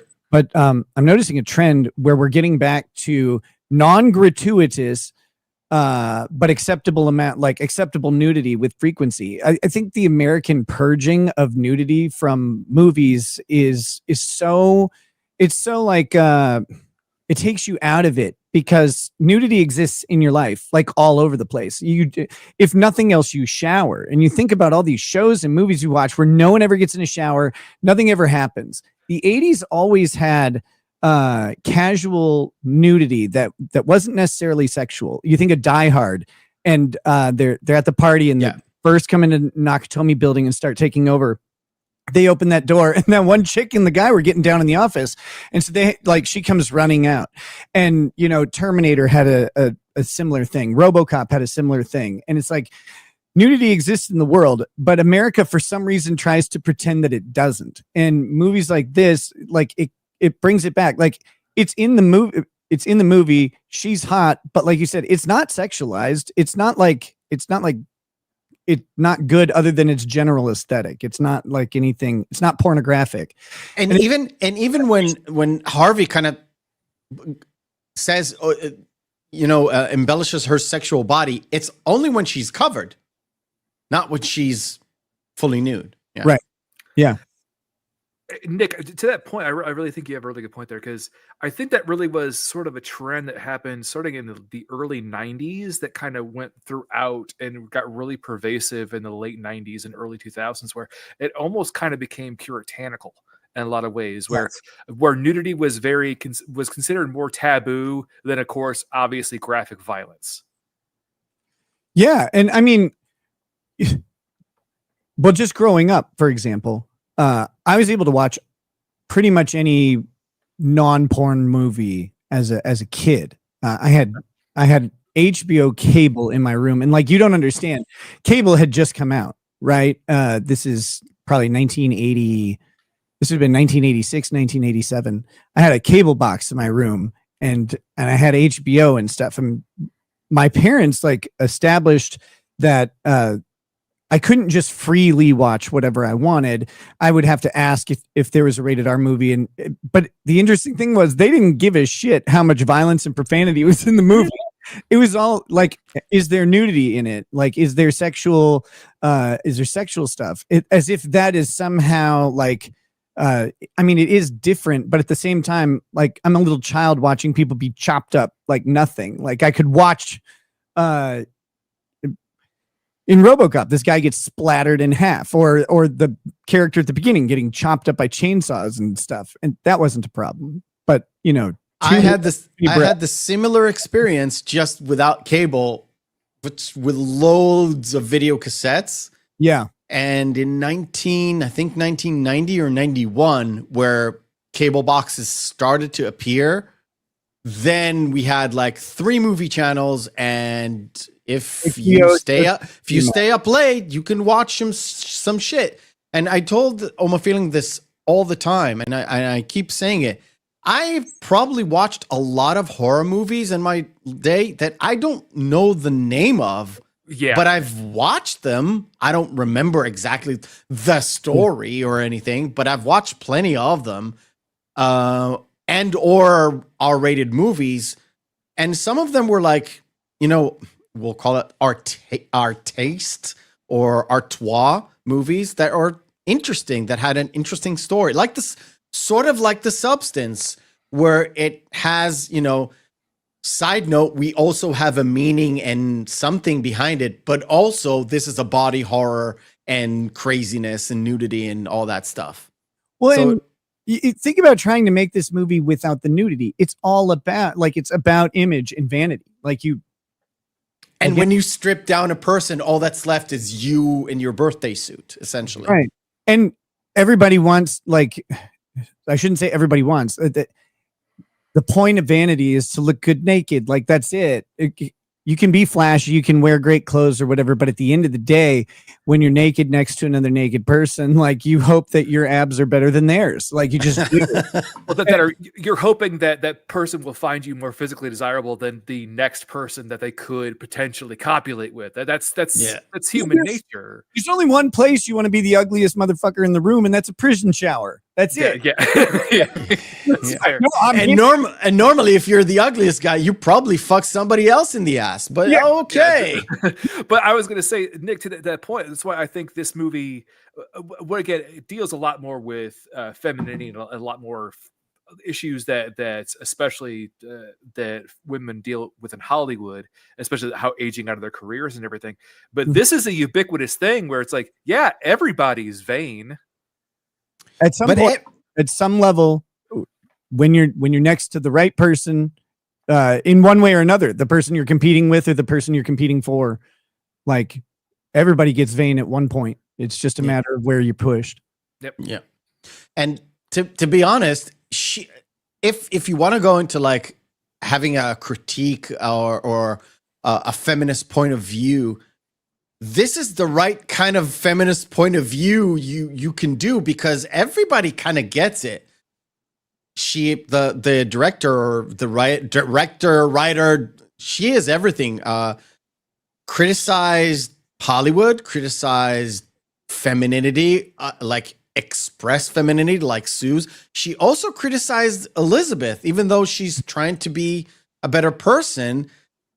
She has those moments where she is also vain and she also falls into the same traps as everybody else. So everybody kind of gets it, and still that point gets across where, pay attention to this and pay attention to that, because this is how women are treated in their late ages. But it doesn't beat you over the head. Well, the interesting thing that you just mentioned was the feminist, was basically feminist critical theory of the movie, right?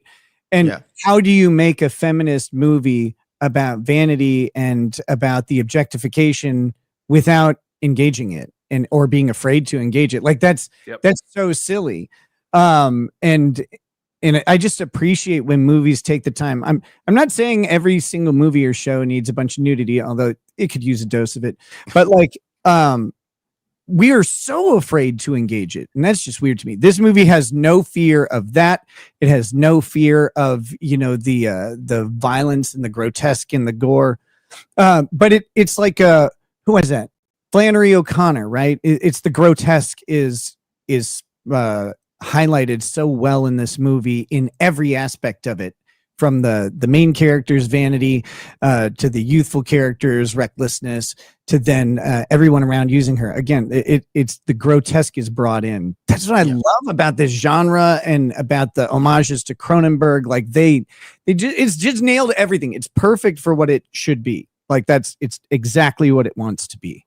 And what a great segue, because the next movie we're going to watch, next week, we're going to do The Fly. Not the original, the Cronenberg, right? Cronenberg remake with Jeff Goldblum and Gina Davis. It was a great movie. Because it is, I think it outdo the original, where the original was a little bit more old school sci-fi. This is body horror sci-fi. Mm-hmm. So you guys out there, go watch The Fly, rewatch it or watch it for the very first time. It's worth it. Don't watch The Fly 2 with Eric Stoltz, because that's just bad. Yep. But watch the original Fly with Jeff Goldblum because it's Jeff Goldblum. Sort of like if you know Nicolas Cage as Nicolas Cage, that is a very Jeff Goldblum movie. So yeah, go and enjoy it. Nick, I know you've been away from the internet and then coming back and then away. Do you got any like solidified plans? Yes. I'm going to have a members only stream tonight, this evening / tonight. I'm not sure exactly what time. It'll be announced on Locals, Twitter, YouTube. Locals and YouTube members will have the same access. I figured it's horror month, right? So I'm going to cook a casserole in the style of a pizza casserole. Not a pizza casserole. Look, I can only go so far. I can only this will be a practical casserole, but maybe like we'll probably do some making fun of cooking with Kurt and stuff like that. But I am coming back. I have a lot to take care of, and like sometimes it just comes in waves, and I learned that I need to step away to deal with some of this stuff. It just can't be done in public, and that's okay. That's fine. So I had to take a break. But I'm coming back tonight and the reason I'm doing it members only show first is because you gotta hang out with the people who have stuck by you. And so everybody will be welcome, of course, to join the members only show. I'll probably do like a lead up portion of the show, and then we'll switch over. Other than that, yes, back to regular streaming will be very soon. I don't want to say I'll be back to my regular old schedule because I don't know if I'm going to do that or not. But that's going to be like, when I say soon, I mean like tomorrow, Monday at the latest type thing. I'm coming back. I had some stuff to deal with, and then now it's dealt with. So I know what they are. I'm not gonna mention them because this is a family no, just kidding. Yeah. It's the show about movies. James, looking forward to it. All have a great day. I support your channel. Thank you, James. Very much appreciated. Very much appreciated. Anything helps. All right, guys. Wait, if I may, I would like to make a recommendation. I don't know if you could do a show. I don't know if you'd want to do a show on it because it's not a movie. It's a series. Yes. It is literally perfect. I just watched it. It's called Warrior on Netflix. It's really, really fucking good. I'm on blind because I've never heard about Warrior. I don't know. I will take a look. It is a pure homage to the Wu-Tang / Liquid Swords movies of the 70s. And I mean, it's not just like, oh, this is a kung fu movie show. It follows the themes. It follows the execution. It actually has some decent actual record to actual history too, as well, with the immigration of the Chinese people in San Francisco at the time. Yeah, so yeah, it's really, really good. I'm intrigued. I'm interested. I'll see where I can legally get it. It's on Netflix. Our Netflix is different from your Netflix. It's a regional thing. Don't worry, I'll get it legally. It is. All right. Before we hit the exit button, hey, first time watcher from Rekieta, thank you, sir. Awesome podcast, and we'll definitely watch more in the future. Thank you, and you may even see Nick come back. All right. And go, ladies and gentlemen, of me. Yes. This I've been on like 4 times. All right, ladies and gentlemen, remember, guys, always remember that hope is a good thing, maybe even the best of things, and no good thing ever dies. We'll see you next.